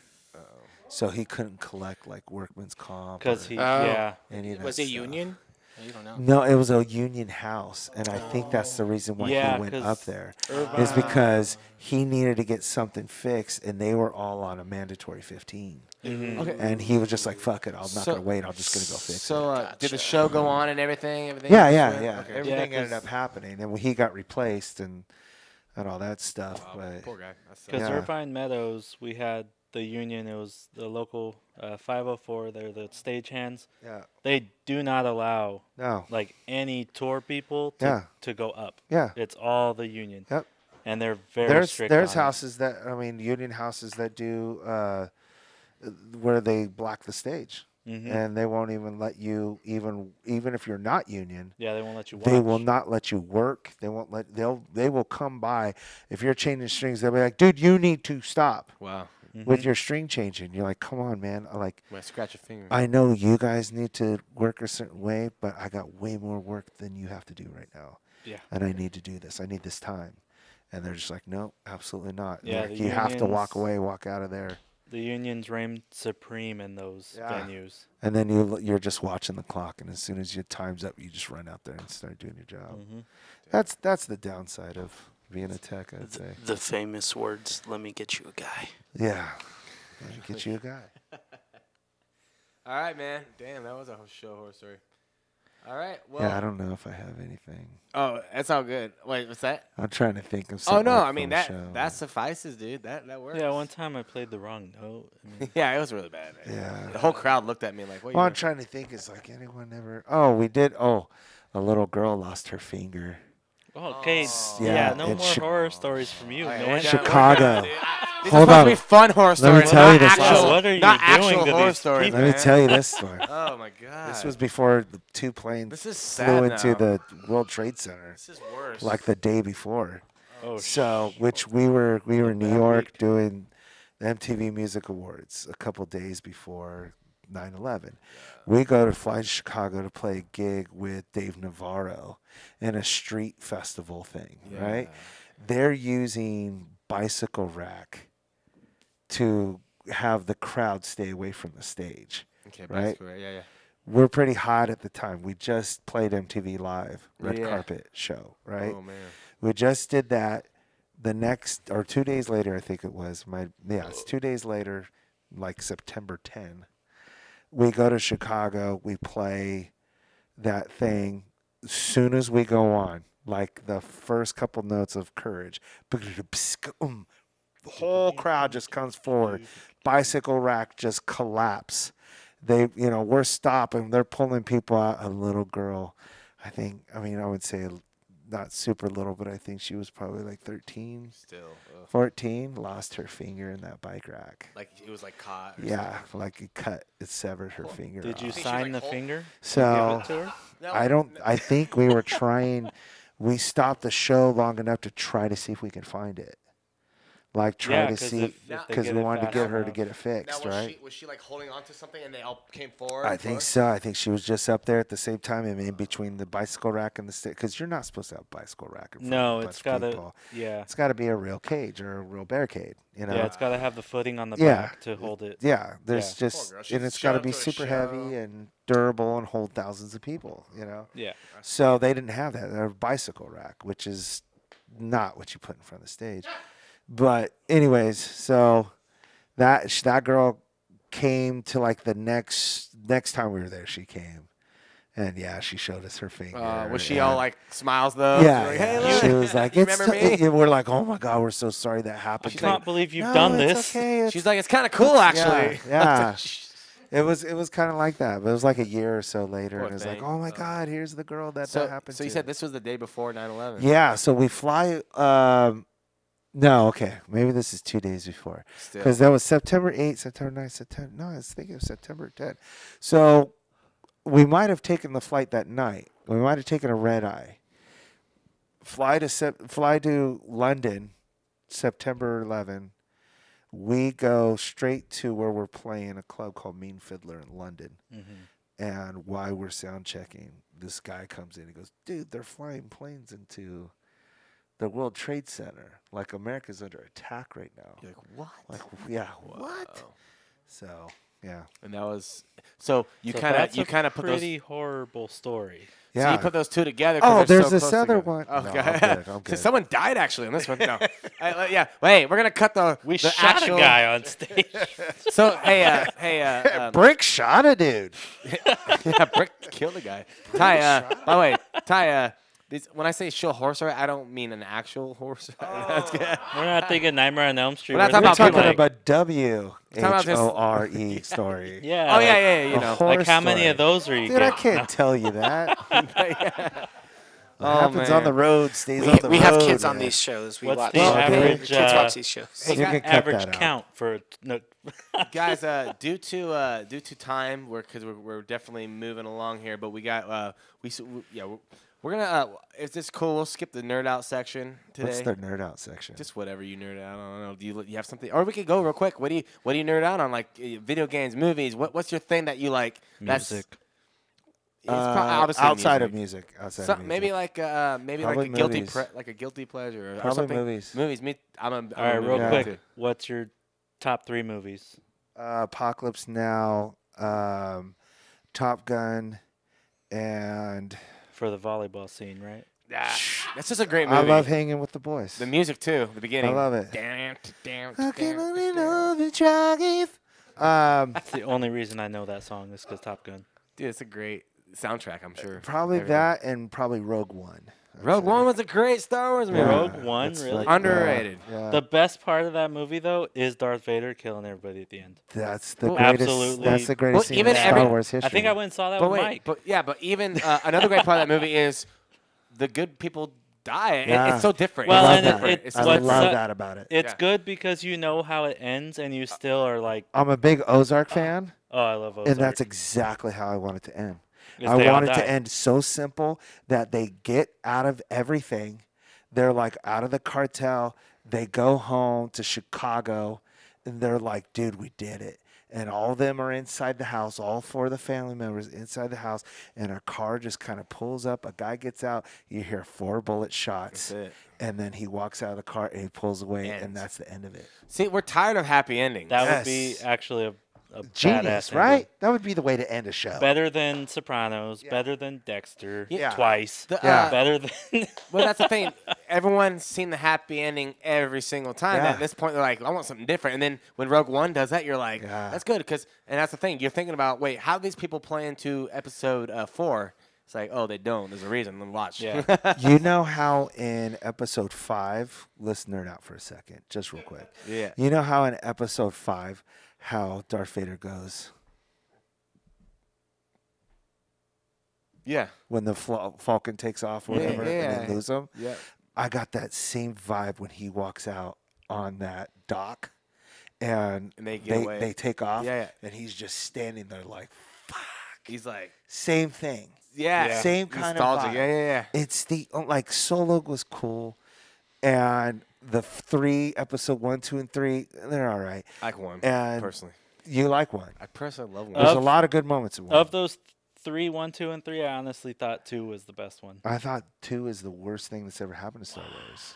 I think, Yeah, actually, I think episode 8 was the worst things. I thought ever. episode 3 8 was really good. You know what? I was think horrible. 8's the worst. 8's the worst Yeah, thing. 8's the Nine. worst. 9's not as 9's bad. not that bad. It's not as bad. 9 is 8, pretty dude, cheesy. 8's horrible, dude. 8's really bad. It's so bad. 8 is really It's bad. like if you took a turd and then you. No, I was kidding. I'm trying to think of an analogy, but it's so But bad. Rogue One, like it's episode 5 in Rogue One for me, and I mean, I think episode 5 is flawless, but Rogue One just has more in it for me than episode 5. Because you think about, dude, the Hoth scene is so sick, Yes. Oh, it's great. and then you got the what's it called scene, the asteroid scene. Fuck, dude, the best music written in Star Wars is at that moment. And then once they get into the murky part of that episode, being Dagobah and Yeah. the stomach, Yeah. like I'm not that interested. Like it's just a little slow. Yeah, yeah. And it seems like you're like, come on with the, hurry up with the Force and hurry up Come on, with bring the, it on. Rush the but Force. then once they get to Cloud City and they, they're beating up, electronically beating up, Han Solo, and then you must, protect the princess. Yeah. And Yeah. then the Leia scene coming out and they're shooting lasers and I mean, it's genius. It's so good. It's so good. Okay, so I will say this. I really feel episode 7 was freaking awesome. I think they had a good thing going, and Yeah. just like, what happened, dude? It is It- episode it- 4 though. What? It is episode 4 Yeah. though. What? It's good. I liked it. Especially that fight scene where they're flying through the Star Destroyer. Yeah. But it's essentially just episode 4 again. Okay, yeah, But but with Ray. but it wasn't Yeah. as bad. Yeah. It was the best of the new 3. It was. I would say. I side. agree with you. I mean, I really I liked 7 and 9. I like 7 and 9. 7 9, yeah. Didn't like 8, Eight didn't like was 2. horrible. And Solo was such, like there was nothing bad about it, but there was just something about it that it just Didn't didn't work. rub with, like I Yeah, didn't I rub agree. with it. Like it just, but Rogue One's the shit. And then the only Everything weird, about That- Rogue that One's was the the weird shit. thing That was about really good. Solo to me was the Darth Maul return that they never did anything with. I'm like, Yeah. Dude, That's also Dude, like, why did like C-3PO why have a even red arm now? yeah, like why even show There's it a if, lot of that stuff. in if my nothing's gonna And happen? now we're going to start talking about Game of Thrones, about what they Damn. should have done and what they led you Duh, to we believe can was go going on to to- happen. Please don't talk about it. They I might- haven't seen it. I will say this though. I feel like other than Darth Vader, Darth Maul, they could have they killed. He was my favorite It could villain. have been other than- super cool. He would have been Darth so Maul? much better. Like Yeah. they just killed him off. I'm like, The dude, that best- was so good. It's The okay. best Sith Lord Bring is him Jar back. Jar Binks, bro. What? Dude, don't sell that stuff. I'm Darth not- Jar Jar. I'm not doing Mista it. say, ooh. I'm not doing that. So, He's not- so do you know? I thought we had a really cool conclusion or a good idea, theory. Like at at episode 9, if they would have had me, she was like walking through all this, like seeing the past, or I forget what it was going on. I haven't seen them for forever. And then Jar Jar What if Binks she had to shows up. fight all the villains of all Star Wars past? She had to fight Darth Maul. She had to fight Vader again. That'd be sick. Like, sorry, that was just something like a fan, just thing we thought of. all the Sith and I'm all the Jedi. Yeah, she had to fight all. If she had to fight all the it. Sith, that'd been sick. Do it. No. I am the Senate. Yeah. Damn. All right. Well, there's the nerd portion. That's a great. That got pretty I was damn about, nerdy, I was dude. about to skip all that, Yeah. and I'm glad we did. I was Top gonna 3 go movies, Star Trek Lethal first. Weapon, Okay, 1, 2, so- and 4. Before You want to get really nerdy? Let's go Star Trek. God, dude, we can go forever. I've seen so- every Star Trek series. I Love Star I Trek. can talk Star Trek God. Love it. way Alright. more than I can You talk guys are Star nerdier Wars. than- Oh, really? Yeah. This segment Wow, isn't as impressed. nerdy as you guys are, so we All can't. right, real do this. quick, No, Mike. no. I just need to ask him: Next Generation or Deep Space Nine? Next Generation. I was a DS9 guy. Yeah. I think Benjamin Sisko is one of the best protagonists they've had. In I'm a movies guy though. My dad is a series okay. guy. Yeah, movies. He does all the series. I'm way into the movies. Yeah. Yeah, I was Especially series guy. the J.J. Abrams Mhm. reboot. Oh, those are good. Love them. They're good. so good. All right, so before closures and plugins, we'll just go ahead and do number 6 on the set list. Extra Q&A, just anything anyone has. I have a question that's super random I thought of earlier, but it's not like super important, but it's a funny question. Anyone else before me? I can. No, just ask your funny Okay, question. I'm gonna ask it. It Okay. better be funny. So ever since I saw you guys on the back of the anthology album, He's had Alien the Form. biggest crush on you. yeah, dude. No, Dryden's hairstyle, that little thing, it works with being called Alien Ant Farm. Was that his original idea, or was that a thing that was already happening somewhere else? So he kind of got that from Different Strokes. Really? Yeah, he called it the brother part. So like back then and in those times, did you watch Different Strokes? Yeah, I just don't remember. So the early ones, Arnold Willis had like a very conservative style, Yeah. natural, I guess you would call it. And they had like a line that they would put as a part in the hair, which is kind of now it's a famous, or now everyone does it, but back then I think Yeah. it was just towards that race. Well, maybe it's Puerto Ricans too as well and stuff like that. But I'm just saying that was like the hairstyle back then, the late 70s, early 80s. Yeah. And he called it a brother part. Okay. And he wanted one. So he had short hair at the time because he did the dread thing, stuff like that when new Okay. metal was Yeah. happening. But he had like a shaved head at the time, and he bought this little razor, battery operated razor, and he goes, I want to put a part in my hair too, like that. And he was like, but instead of on the side, so it looks like a comb over part, Mhm. I want to put it in Up the middle, front, like yeah. a nerdy kind of whatever part. And it started out as like probably maybe about 2 inches long and about an 1/8 inch wide, and it was rectangular. Yeah. And as it kept going, he just kept on going more and more V with it. Well, I mean, And it kind of worked in the image. Like, Well, it it worked so much that when he cut that off, the execs at DreamWorks dude, you even bring that back. Yeah, I Dude. wonder. well, he did it again when they Yeah, went out with Well, the that- other bass player. right here. I just saw the yeah, picture. Of yeah, him. he did it again. yeah, because I mean, it kind of. Yeah, I saw the this part picture. the with part is cool, but I thought the dreads were cool too. Because I know you've been posting the old shows. Yeah. And he has the dreads in some of those. Yeah, The- he does. Honestly, And we used to dye him like red and blue. yeah, Well, he I used thought to. I thought that was a little bit cooler. Yeah. The part thing, as a kid, when I saw it, I was like, "Oh, that guy's hair is funny." I thought the Like, part, I just thought it was the funny. part thing was supposed to be. Maybe I'm just imagining that, but like like antennas, like it kind of looked like it split the hair. It was a big deal, though. kinda like, worked, A yeah. lot of people, like, that was kind of the thing. And I remember it started, like, Justin Timberlake ended up doing it. Oh, really? And then the guy from Eve6 ended up doing it, and then he started it. So, Wow. Yeah. Well, I mean, he didn't start When it. I Like, he think of- stole it from, he culturally made appropriated it Yeah, from yeah. Yeah. something that was happening in, like, the 70s and 80s, and he did it his way. And Well, I do think it's a pretty. It It was cool and it worked. It did I stand think. out, and it is something memorable about Ant Farm, but I could have done without it. It was whatever. Did it upset? It sounded like it upset you. You okay? Jeez, Josh. Yeah, it hurt. jeez, man. You what sound the like, hell? dude, He wants the dreads. He really I likes want the those. dreads Because when He back. I really talk- liked those when dreads. Because damn. when I talked about Ant Farm, they'd be like, "Oh, the guy with the hair." I'm like, The part? Yeah, the guy with the hair. It was But either the you guy know with the they're- hair you know they're or musicians the guy too, with the right? faces. I'm like, Yeah. you know, they play he had good a face. music. I remember that. Yeah. So. All right. Good question. That's That random. was a good one. I like That was that. Are you one. being funny or like really? That was Just, hilarious. well, I'm always trying to be funny. I mean, but- okay. Unless you have a question, go ahead. Yeah. Go ahead. This is Anthony, our sound guy. So He might move to Disney World. Ooh, he's going to Florida, leaving us. I get it. Go ahead. Wow. Okay. You know that song, I'm going to Disneyland or whatever? Yes. Maybe. It's almost like he just won the Super Bowl. Oh, Super Bowl's this Sunday. So. Yeah. Super Bowl Sunday coming up. So Go Joe Shiesty. Sorry, Rams fans. what has been your favorite band working with like guitar teching? Guitar teching? Or bass teching. Oh, man. I don't know. They're all kind of, I mean, I would say the ones that I got the closest to is probably Godsmack. And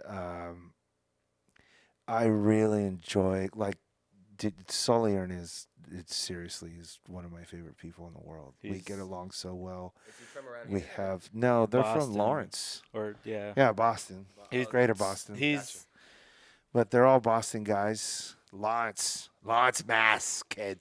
Mhm. But yeah, just I mean, talk about every time I hang out with that guy, just such a good time, and you know, he loves music, and we could shoot the shit for days, and he just every time he just wants to have a good time. He wants to be a happy dude, and I think that's because he wasn't in the early Godsmack days. No, he's I don't. angry. Yeah, I think he was very angry, and he decided he didn't want to be that way anymore. And I caught him, like right at that moment. Like I came into his life when he didn't want to be angry anymore.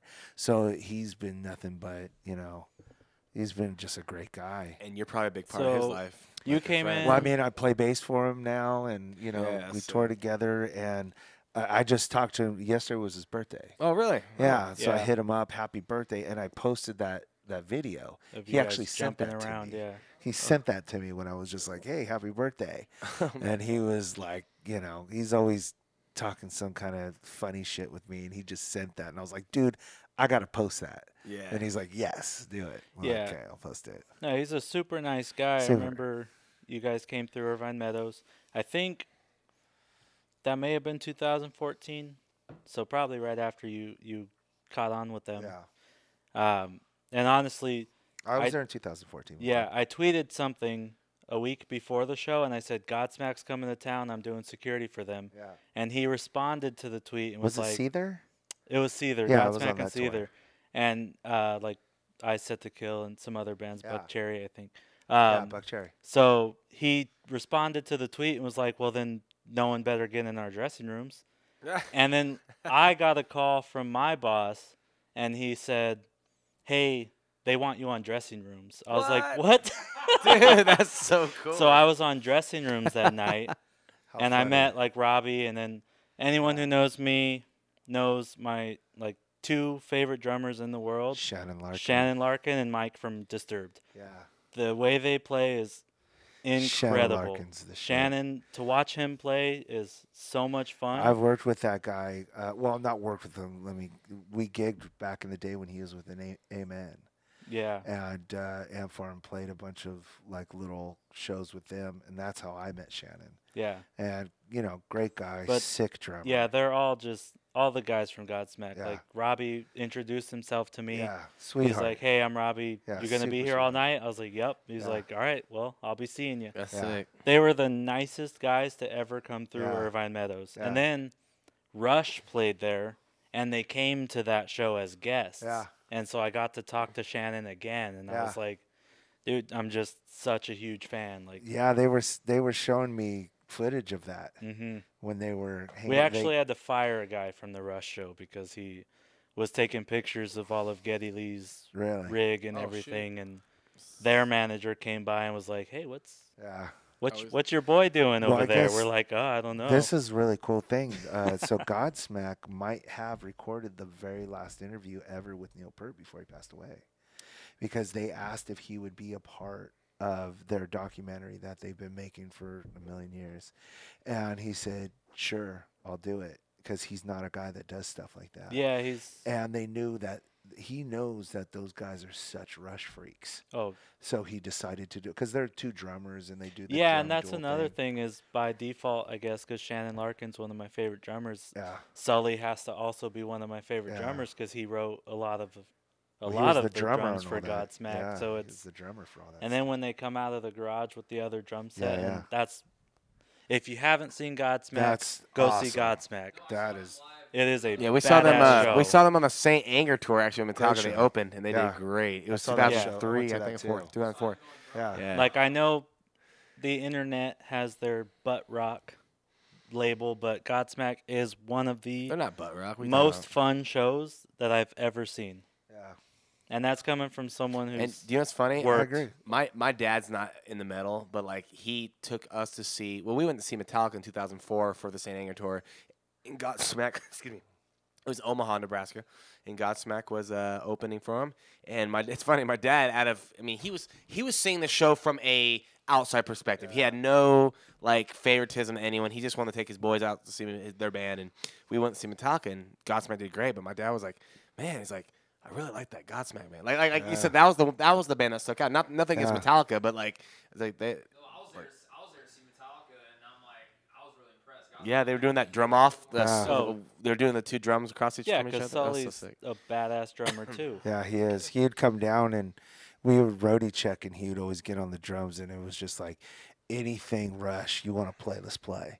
And I was like, okay, so I'd have to like learn stuff that he would want to play. But I mean, on his birthday a couple of years back, he was playing drums, and it's me, him, and Nuno Betancourt playing "Hot for Teacher" Oh, hell down yeah. down at what's it called, Cabo Wabo. Yeah, I mean he's a monster. He's too. phenomenal, Yeah. multi-musician, like just incredible. Such a powerful voice out of a Yeah, I miss smaller stature guy. I miss but working for that band. yeah. I mean, I love working with Slightly Stupid. Those guys get to let me play. It's like a brotherly camaraderie with them and everything. But it was just, and I click with all those guys too and get along with them really great. And, had a ton of great times with those guys. But there's just something about like the way Sully and I get along that it's just a little bit Clicks. different. Well, Yeah. Stupid, they're cool too because their show is it's honestly like a party, like a house It party is. with 1,000. It is. Well, not 1,000, like 15,000 people watching a house party.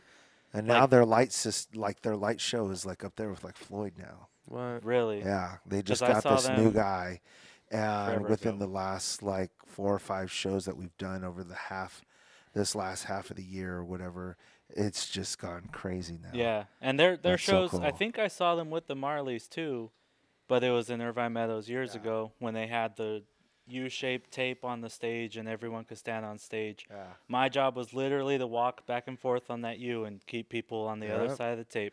Punters. And their show was so much fun, and I think they were the first band I ever saw where they switch instruments and play their Yeah, different songs. that's It so was cool. so cool. I was Yeah. like, this band is like, I love it every time. oh, it's top tier. Every time they It was switch so and much the other fun. guy grabs the guitar and starts singing, I'm going, dude, that's so cool. Fans must love that. Oh, I did. I was Yeah, like, it's so damn. cool. Anyone else got any other questions? Ryan, you got one? I got kind of a Okay. weird. All right, Ryan always has these off the wall questions. I mean, even worse than off mine. the wall, Even but What's your shoe size? that's a Quentin Tarantino question. You know that. It is. Don't bring that shit in here. What would you look like in the trunk of a car? How what you Uma got? Thurman? No. Did you actually meet Michael? No. Okay, that's it. That's all we gotta know. But did he hear your song? He Yes, had to he have. was a fan. Good. Rosa that's sick. Parks He loved probably it. heard We that had to song. talk to him like the whole time when we were making the video. Like he had to be, we didn't want to offend him. Oh wow. So he had to be involved. He had to see it. One time, so we shot the kid with the mask on, Mm-hmm. I remember and then I think he kind of felt like we were making fun of him on that one. So he said, "Can you shoot it without the mask?" And then we shot the scene again, like a week or so later. And he goes, "You know what? It was better before." You guys were before COVID. You knew it was coming. Yeah. Now, when you So guys I've seen a ahead of meme. I've seen a time. meme about that actually. when you guys So did ahead of time. that lean, Yeah. was it harnessed or was it? It was harnessed, Yeah, yeah. okay. And they removed the wires out of it. That sucked. That was probably, That's funny. that's a horror story. It's gotta hurt. That's a It's- horror story. So it was like 108 outside, right? Mhm. And when we put the harness on, we had to wear clothes, put the harness on, And then wear clothes layers on top of over. that. Yeah. Oh, So it we looked hide hot it. there too in that video. Dude, Where it was was that so filmed hot. at? Van Nuys, I think. Okay. I think that's where it was, somewhere around there. Dude, that's so funny. Early 2000s, all the badass videos video, always though. had like System of a Down 2. They always got the stage and then everyone around them, That like was the Papa thing. Roach. That was the Yeah. thing. That's cool Yeah. though. That was the thing. 'Cause it was a like the community, man. surrounded audience. That was video. actually. I know. I like Nookie, it. I think, wish does it was it too. more like- what's Some that? I think 41. Nookie does it too. Yeah. Yeah. No, I think it's great. It's just I noticed a lot of bands at that time had that kind of style. Some and it was 41 cool. still does it. That's the way it should be. You gotta get your fans Parkway in there. Drive does it. They all still there's still Sick. bands Yeah, doing that's it. that's like when that was when it Including happened. your fans, get them in the video. That's what Yeah. we do too. That's- Chop that's a- Suey, Nookie, That's a great. Cut My Life into Pieces. My mom was against Chop Suey for a while because she thought she Dude. interpreted the song incorrectly I still that interpret they it. wanted angels to die, and That she I was still like, You interpret better not want angels. "They to want die. to Self- murder angels. You can't self-righteous listen to suit. Screw that." them. Think about it. 9/11 happens, and then you start listening to their lyrics. Self-righteous suicide. Yeah, I cry when angels deserve to die. I was Yeah, like, oh, my dude, mom this was is like, "You full can't listen." 9/11. my mom was weird. Like I said, she let me watch. I love your Jackass. mom, dude. Would not let me listen to Linkin Park What? There's no because I was cussing. gonna kill myself because Oh. it was too angry, too sad. Well, I mean, I'm Great. like, It was great. I'm gonna though. do that anyways. Like Well, the music shut I listen to is not what's gonna make me do it. Shut. You better not, dude. I mean, I'll kill you if you do. Chester was a very depressed guy. Took his own He life. was. I so- was lucky, fortunate enough to meet him twice. Would not know that he was depressed. He was very nice. Yeah, me he had his either. family with him. Me Well, it either. was his I first never saw something like that coming. show with Stone Temple Pilots. I was Right. at. I was doing security for, and I was stoked because I've met Linkin Park's tour manager. She's some lady. I met her before the Linkin Park show. So when I saw her, they were the surprise guest for a Weenie Roast. How they do that? They have like Yeah. the surprise guest band, Yeah. and it was Stone Temple Pilots. But I thought it was Linkin Park, so I was super stoked. I was like, "Damn, Yeah. Linkin Park's here!" And then there was Stone Temple Pilots with Chester, and I was like, "That's even better." Because the Lo- DeLeos, they're so nice. I've met Yeah, them a bunch of times. They're, Dude, I mean, they're like, they're like family for yeah, me. they're And, super nice dudes. So the last time I saw Chester was with them. Hmm. And I was with Godsmack and we were doing a show together. And it was so good because, I mean, I still talk to Dean DeLeo. Yeah, And I haven't talked to Robert in a long time, not since that gig, the last time I talked to Chester.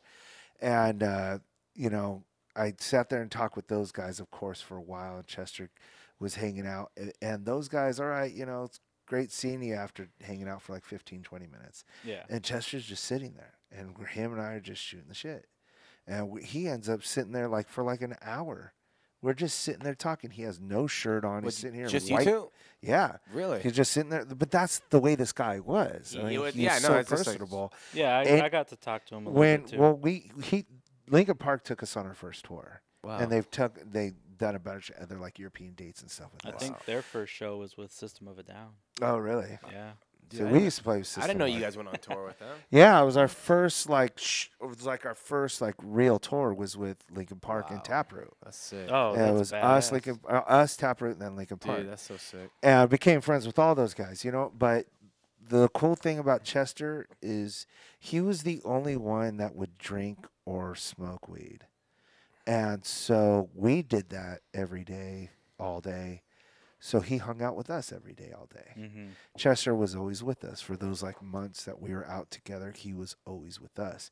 He was always in our bus, and he was just always such a pleasure to be around. Just the coolest dude ever. Yeah. I remember when the band members would come into our bus, at the end of the tour, we were making fun of them, and Mike Shinoda's why are you guys making fun of us? We're like, because you guys never come here. Chester's always here hanging out with us, drinking. You guys don't, you're not. He's like, I'll drink a beer, like, I'll be cool. But they Hello, did. fellow kids. They were like a dry band. They weren't allowed to party. Yeah, I remember that story with Sublime, with Rome, and Linkin Park apparently reported them for smoking weed in their dressing rooms. Yeah, they're a That's not. I don't think that's true. They I think, I mean, I don't think it's true either. But there's two guys when we're like already in AA or something. Like yeah, that. and So they don't drink, and but that's what Chester hung out with us because he would drink and smoke weed. Yeah, And the other guys didn't. And kudos for them. I mean, that's great that they did that. Oh, yeah. But and I mean, if it wasn't for that, we wouldn't have gotten so close to Chester and wouldn't have had that friendship. yeah. Chester's he was a cool dude. I remember guy. Linkin Park Love came through Irvine Meadows. Most of my stories are through Irvine Meadows. Yeah. So they came through, and middle of their set, he's got his shirt off. They're doing their song. If it was a Mike Shinoda part, he'd come to the side of the stage and start talking to us and like doing pull-ups because how Irvine Meadows had those platforms where people could watch. Yeah. He would jump up and grab it and just start pulling up. I'm like, dude, this guy's got so much energy. It was cool because we would like play shows, and if there was a way for him to like, put a mask on or do something and sneak his head out like during the show or something, he would do something like that. He's always like trying to have fun, and never knew for a second he had depression or he was battling with depression, other than like hearing him in his interviews. music and his interviews. Yeah, but like as hanging out with them, never. Yeah, you just wouldn't get. Never. He was nice. Well, yeah, I mean, you know why a lot of people don't want to burden anyone with their with what's really going on. So Well, I mean, I think he got really deep into drugs for a while there, and thanks to people like Ryan Shuck from the guitar player for Orgy that played with him. Yeah. Like got him clean. Oh, and got I didn't him know that. out of that whole thing. Yeah. So, he went to a really dark place, and he was probably going to kill himself with that stuff if he didn't do it. Yeah. Either way. Yeah, He was. It's just I don't know. I don't know him well enough to. It's crazy. Growing up with Linkin Park as well. When there's so many celebrities that pass away, and I'm like, oh man, no way, that sucks. But like Chester, when he passed away, that was in my whole life the only celebrity I ever teared up about, and because for some reason that that person registered with people our age that grew up with this music. Oh yeah. Yeah. It's like, geez, Chester, man. and then working Cornell. Irvine Meadows. One of the only times I ever got starstruck and just blanked was Chris Cornell came through with Soundgarden, and he had such a power that he just walked onto the back dock of the stage and just looked at me because I was the dock guy. Yeah. He looked at me, and I was like, "You're Chris Cornell," and he was like, "Yeah."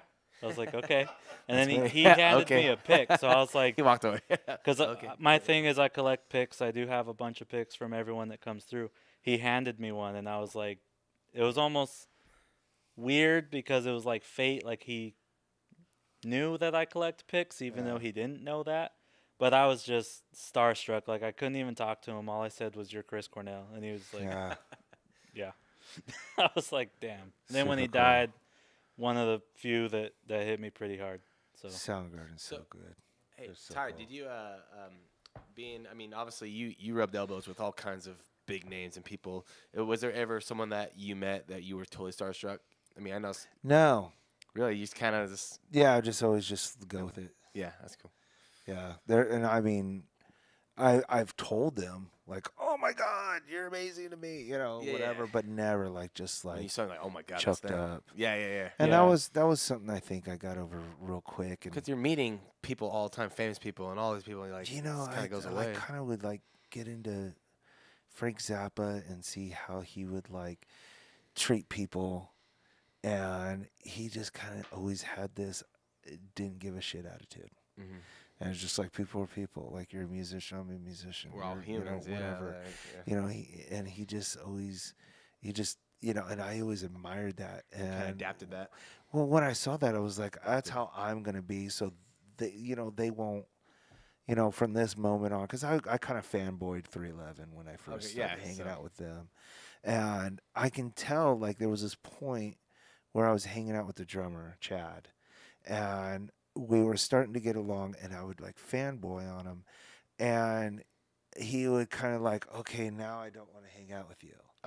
You know, and he wouldn't say it like that, but I was just like, okay. And you don't want that to ever happen. I gotta be again. cool. I gotta Yeah. be cool. I gotta, you know, and then from that moment on, You're like, I'll like never do watching that. the Frank Zappa stuff, it wasn't at that moment, but when I'm watching Frank Zappa stuff, I about was it. just like, you know what? Everyone's the same. Who cares? It's not that big of a deal. And ever since then, it was just really easy to meet people after that. Yeah. Because you don't. It sucks because like you want to be like, oh my god, but at the same time, you're like, Yeah. I don't want to turn them off and Yeah. get them. Yeah, I Yeah. get that. I Yeah, understand. working Live Nation, the second that, because I ended up becoming the supervisor and manager and all that. So the second we would see somebody not handle themselves well or maintain composure, we would cut them. Yeah. So for me, I got that job because I was able to handle myself Yeah, in you those can't situations. act like, oh my Because god. you But get there- so starstruck you couldn't But talk. yeah, and You there would just say were- what their names were. There were a few occasions And where grab a that pic from 'em. only You're only- Bobcat Goldthwait. Yeah. But most of the time, I had no problem walking up to the artist and saying, hey, I need you to leave this area, or hey, you know, they need you over here. Yeah.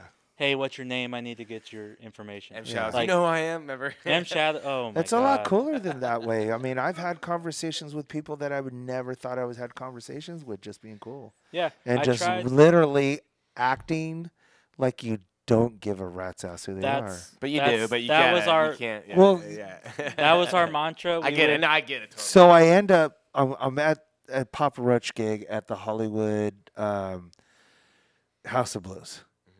This guy comes in, German accent, same guy, Ryan Schuck comes in with him. I believe it was Ryan Schuck from Orgy. Brings this guy in and he's like introducing me. He's like, oh, you're German. And he's like, yeah. And I go, I know a little bit of German. He goes, oh, what do you know? I go, I know Ode to Joy. He goes, you do? I go, yeah. Oh, we'll sing it. And I start singing it with him. I start singing, he starts singing it with me. And we sing like the whole chorus.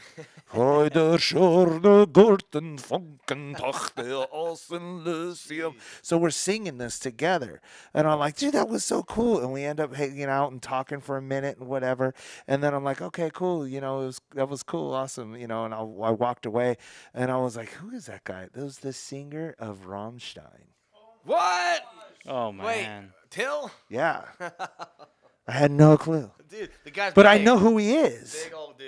But just didn't like, just that thing where it's just like, fuck it. Yeah, everyone's who they are. we liked to start each day with like, who's coming to town, and we're like, we don't care. Yeah. Like that's literally what we would You say. have We'd like, to. we don't care. You have to be that way. But some of the artists made it really hard. Like I don't know. I'll throw names out. Whatever. Bob Dylan. We weren't even allowed to look at him. Yeah. Like he had a guard detail that would literally come in before him and say, "All right, everyone, eyes to the ground."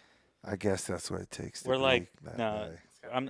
My boss said we're not gonna guard him if we can't look at him. We're like Yeah, Prince was the same way too. I heard about that. Kelly Clarkson, same way. Kelly Clarkson's that way. Why? You know, She I had think I a would be guy- okay with not looking at her. She had a guy. I never thought she was that great. No Yeah. offense. I mean, She had a guy whose job was to carry her shoes because she liked to walk around barefoot weird. until she hit the backstage of Irvine Meadows. Like I said, all stories from Irvine Meadows. She would then put her shoes on, but she had a guy carry. Pure weird. Tommy Lee lost his dogs at Irvine Meadows, but it's because he tied them in between the buses and forgot. Wow. Oh man, damn! Nikki Sixx is gonna see this, and Oh yeah, little rock oath on YouTube. Yeah. he's gonna be like, Maybe one day. "The Rock Oath is the most boring podcast ever." Nikki Sixx was actually trying to sign Ant Farm for a little while. He's super nice, What? to be honest. I met him a few times. Well, Dryden blew that one. But Nikki Sixx is one of the few people that ever remember my name upon the second time meeting me. Except he called me John, and I was like, "Oh, it's Josh," but all right, thanks. At least you close tried. enough. Josh, John, Joe. Yeah, he's the only. Well, besides John. the Godsmack guys, they remembered me. They were super cool. That's sick. Or They are. Dave Matthews. I got pretty close Well, with Dave Matthews. Hey guys, I hate to say this, we're getting close to that 3-hour mark. Anything else? You get any other questions real quick before we do the closures and plugins? Mark, anyone? Not really. No. Yeah. Cool. We're out of questions, bro. No, I'm sure there's a I million. think we've done all we can do. Dude, we've got a. Actually, I do have a question. Oh, here we go. I do have one. Oh, great. Here we do I go. use this one here? Yeah, you can use that Do I one gotta too. press it or It's on. it's on? Yeah, it's on. No. Oh wait, just use this one. Just use this one. We have Yeah. little I guess it's on microphone, like I might as little well ask it pods here. running around. Might as well ask it here. On Smooth Criminal on the end, when someone's they're doing the high. They're doing like this really high. I don't know if they're saying, I don't know. I don't know. I don't know. Is that you doing that? Yeah, that's me. That really is you doing that. Yeah. Because I remember in the video, I it do all shows the bows and the wows. it and all shows that you stuff. singing to that part, Yeah. and I'm like, is he doing that, or are they I just do using that because he's singing, the singer's singing, so they're gonna have him do it?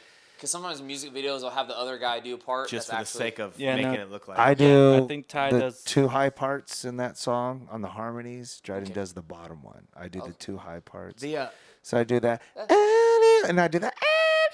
Okay, I do both of those parts. Okay. And all the bows and the wows and well, don't at the do the that. band was like, I don't know. Don't do that, wait, Chewbacca. the first. Ow, that's you. Yeah. Oh, sick. Yeah, even in the video, I think he does it. Yeah.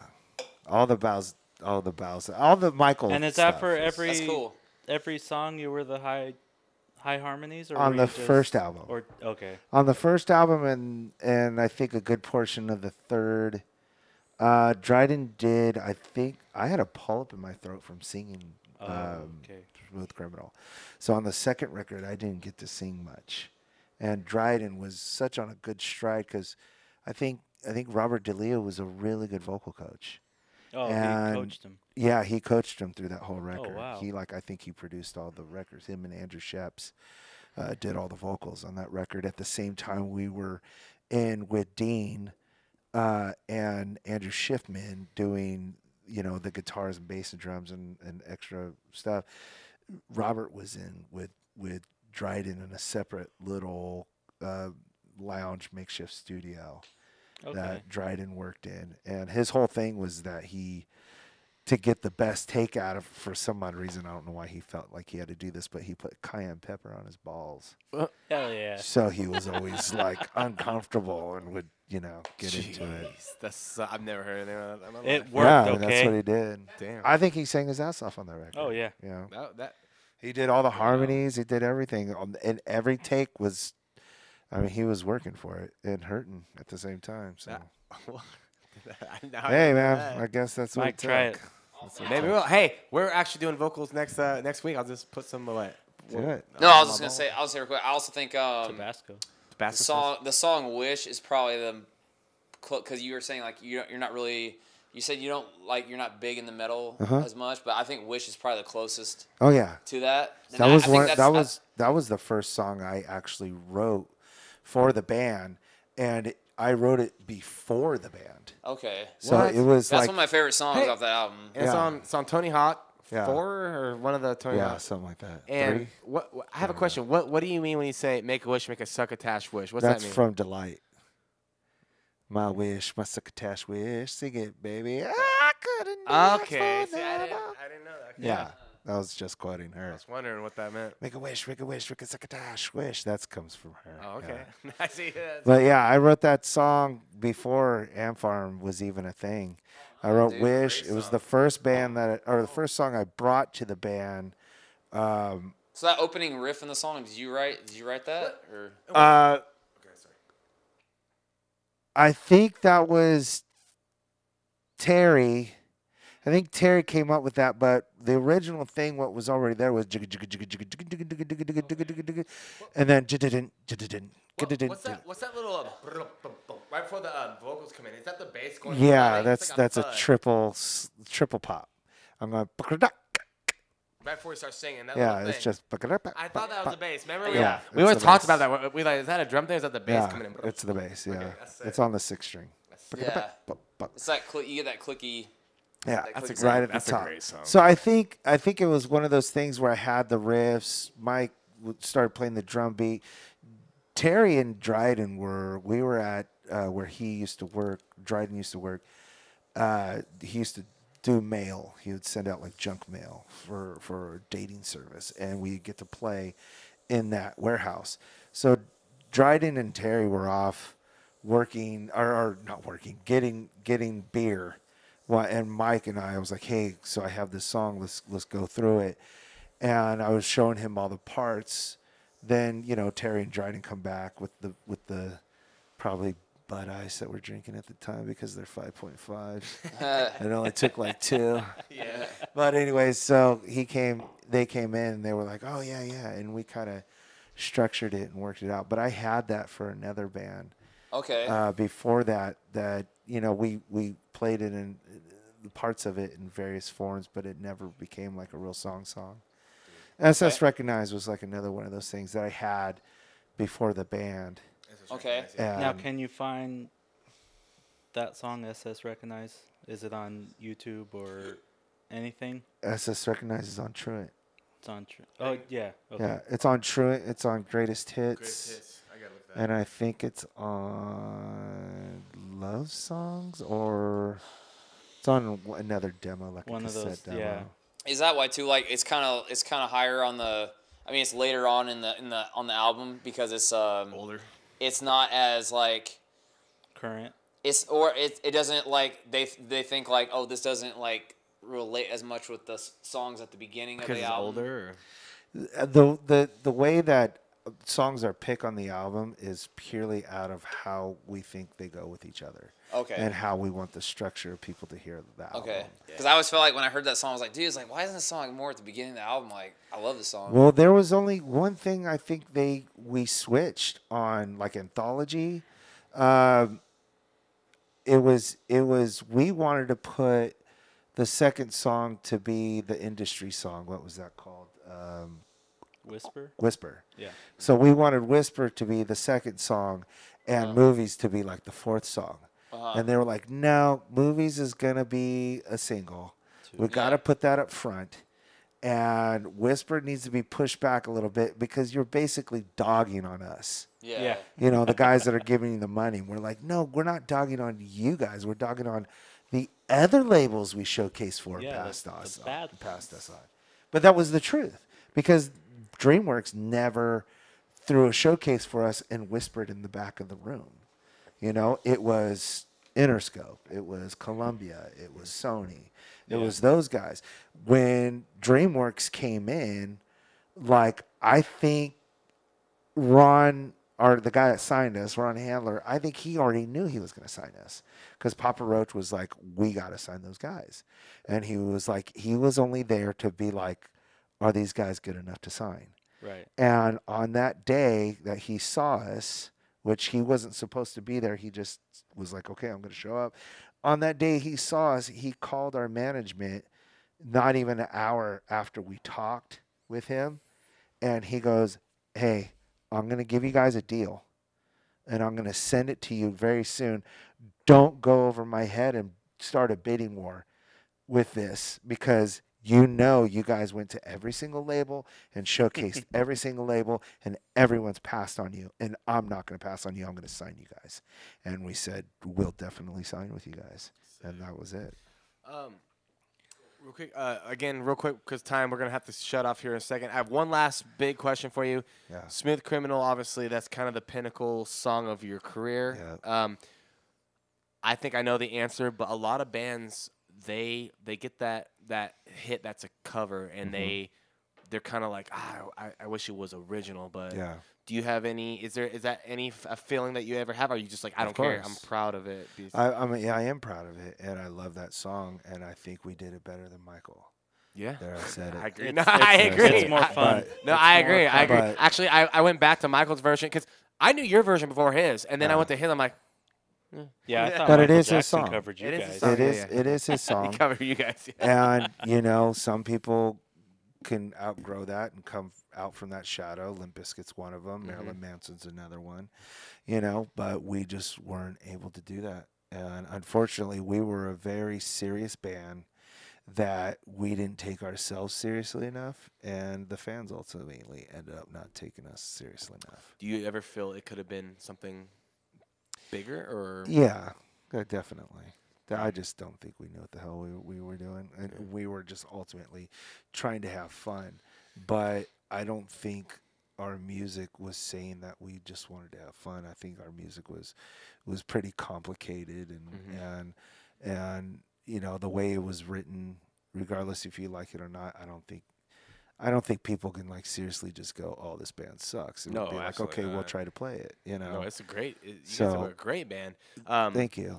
And I was just wondering, like, because like I said, like when I listened to your anthology, like yeah, of course I love the cover, but of the Michael song, but like everything else is so great on it. So like when I think of you guys, I don't think of Michael Jackson's cover. I don't, Yeah. and I'm glad I don't, because Yeah, I think that's what you deserve. Yeah. You don't, yeah. So obviously people that just listen to top 40, they're gonna be like, oh yeah, because of Yeah. that song. Yeah, I do make a joke about it every once in a while. I do say sometimes I'll be like, "Hi, I'm Tye Zamora. You might remember me from such hit as Smooth Criminal." Yeah. When I think of Ant Farm, I think probably Courage, just because Yeah. that's the opening of the album, and It's opening up like every Wish. show. yeah, Dude. every show. It's such a And killer riff. I like to start Movies. an I thought album. Movies was a fun song. Thank That was you. a sick song. Love Great that song. video too. Great to be video, great honest. song. I mean, when you Jumping say out. that, they're like, you don't look like Michael Jackson. I love Michael Jackson. I wrote Smooth Criminal. But yeah, okay. Yeah, I just wanted to know that on your take on having Smooth Criminal as being the biggest song of the band, because some people I think my biggest regret in the music industry and trying to have some kind of career in it was not taking myself a little more seriously and not trying to put out music that was like, you know, putting music out that has such a seriousness to it and such a heavy topic usually, which was like breakup music or whatever. Yeah. Music that was having like real conversations with God and all, you know, Yeah. cool little stories and things, and then getting in front of a camera and just being all, you know. But that was but kind when you're of, young though, Yeah, that's I mean, but of there's a something special about that being like I was Yeah. a young cat Yeah. growing up with all that, you know, but like But it would have been cool to kind of like go like, what if we would have went more like Tool, you know? Yeah. It wouldn't have been like Tool, but Yeah. what if we would have tried to be a little more artistic, you know? Yeah. Where would that have taken our music, you know? But you can't beat yourself up over it. 'Cause I don't. Shoulda, woulda, coulda. Yeah, Definitely don't. exactly. Yeah, and Hindsight's 2020. Blah blah Yeah, blah. don't do it. Yeah. We've heard it No, all. but I mean, dude, everything speaks for itself. You guys obviously sold a lot, did a lot, and you're still moving along.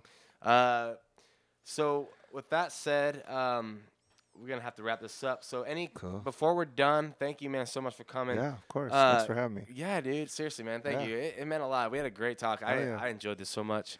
Josh, You guys are in a good area to get people. yeah, guys I'm are so learning. close to everybody. See, Josh is my guy that knows about Yeah. all, because he was in Live Nation, so he knows all the. Yeah. Me and him are talking. We're trying to see who we're gonna get in and stuff, because this is only our 8th episode, and yeah, so we're building it. But yeah, you definitely are a heavier hitter, and we're glad that you came on. that man. was Thank not a fat joke. Don't be What? offended. You. No.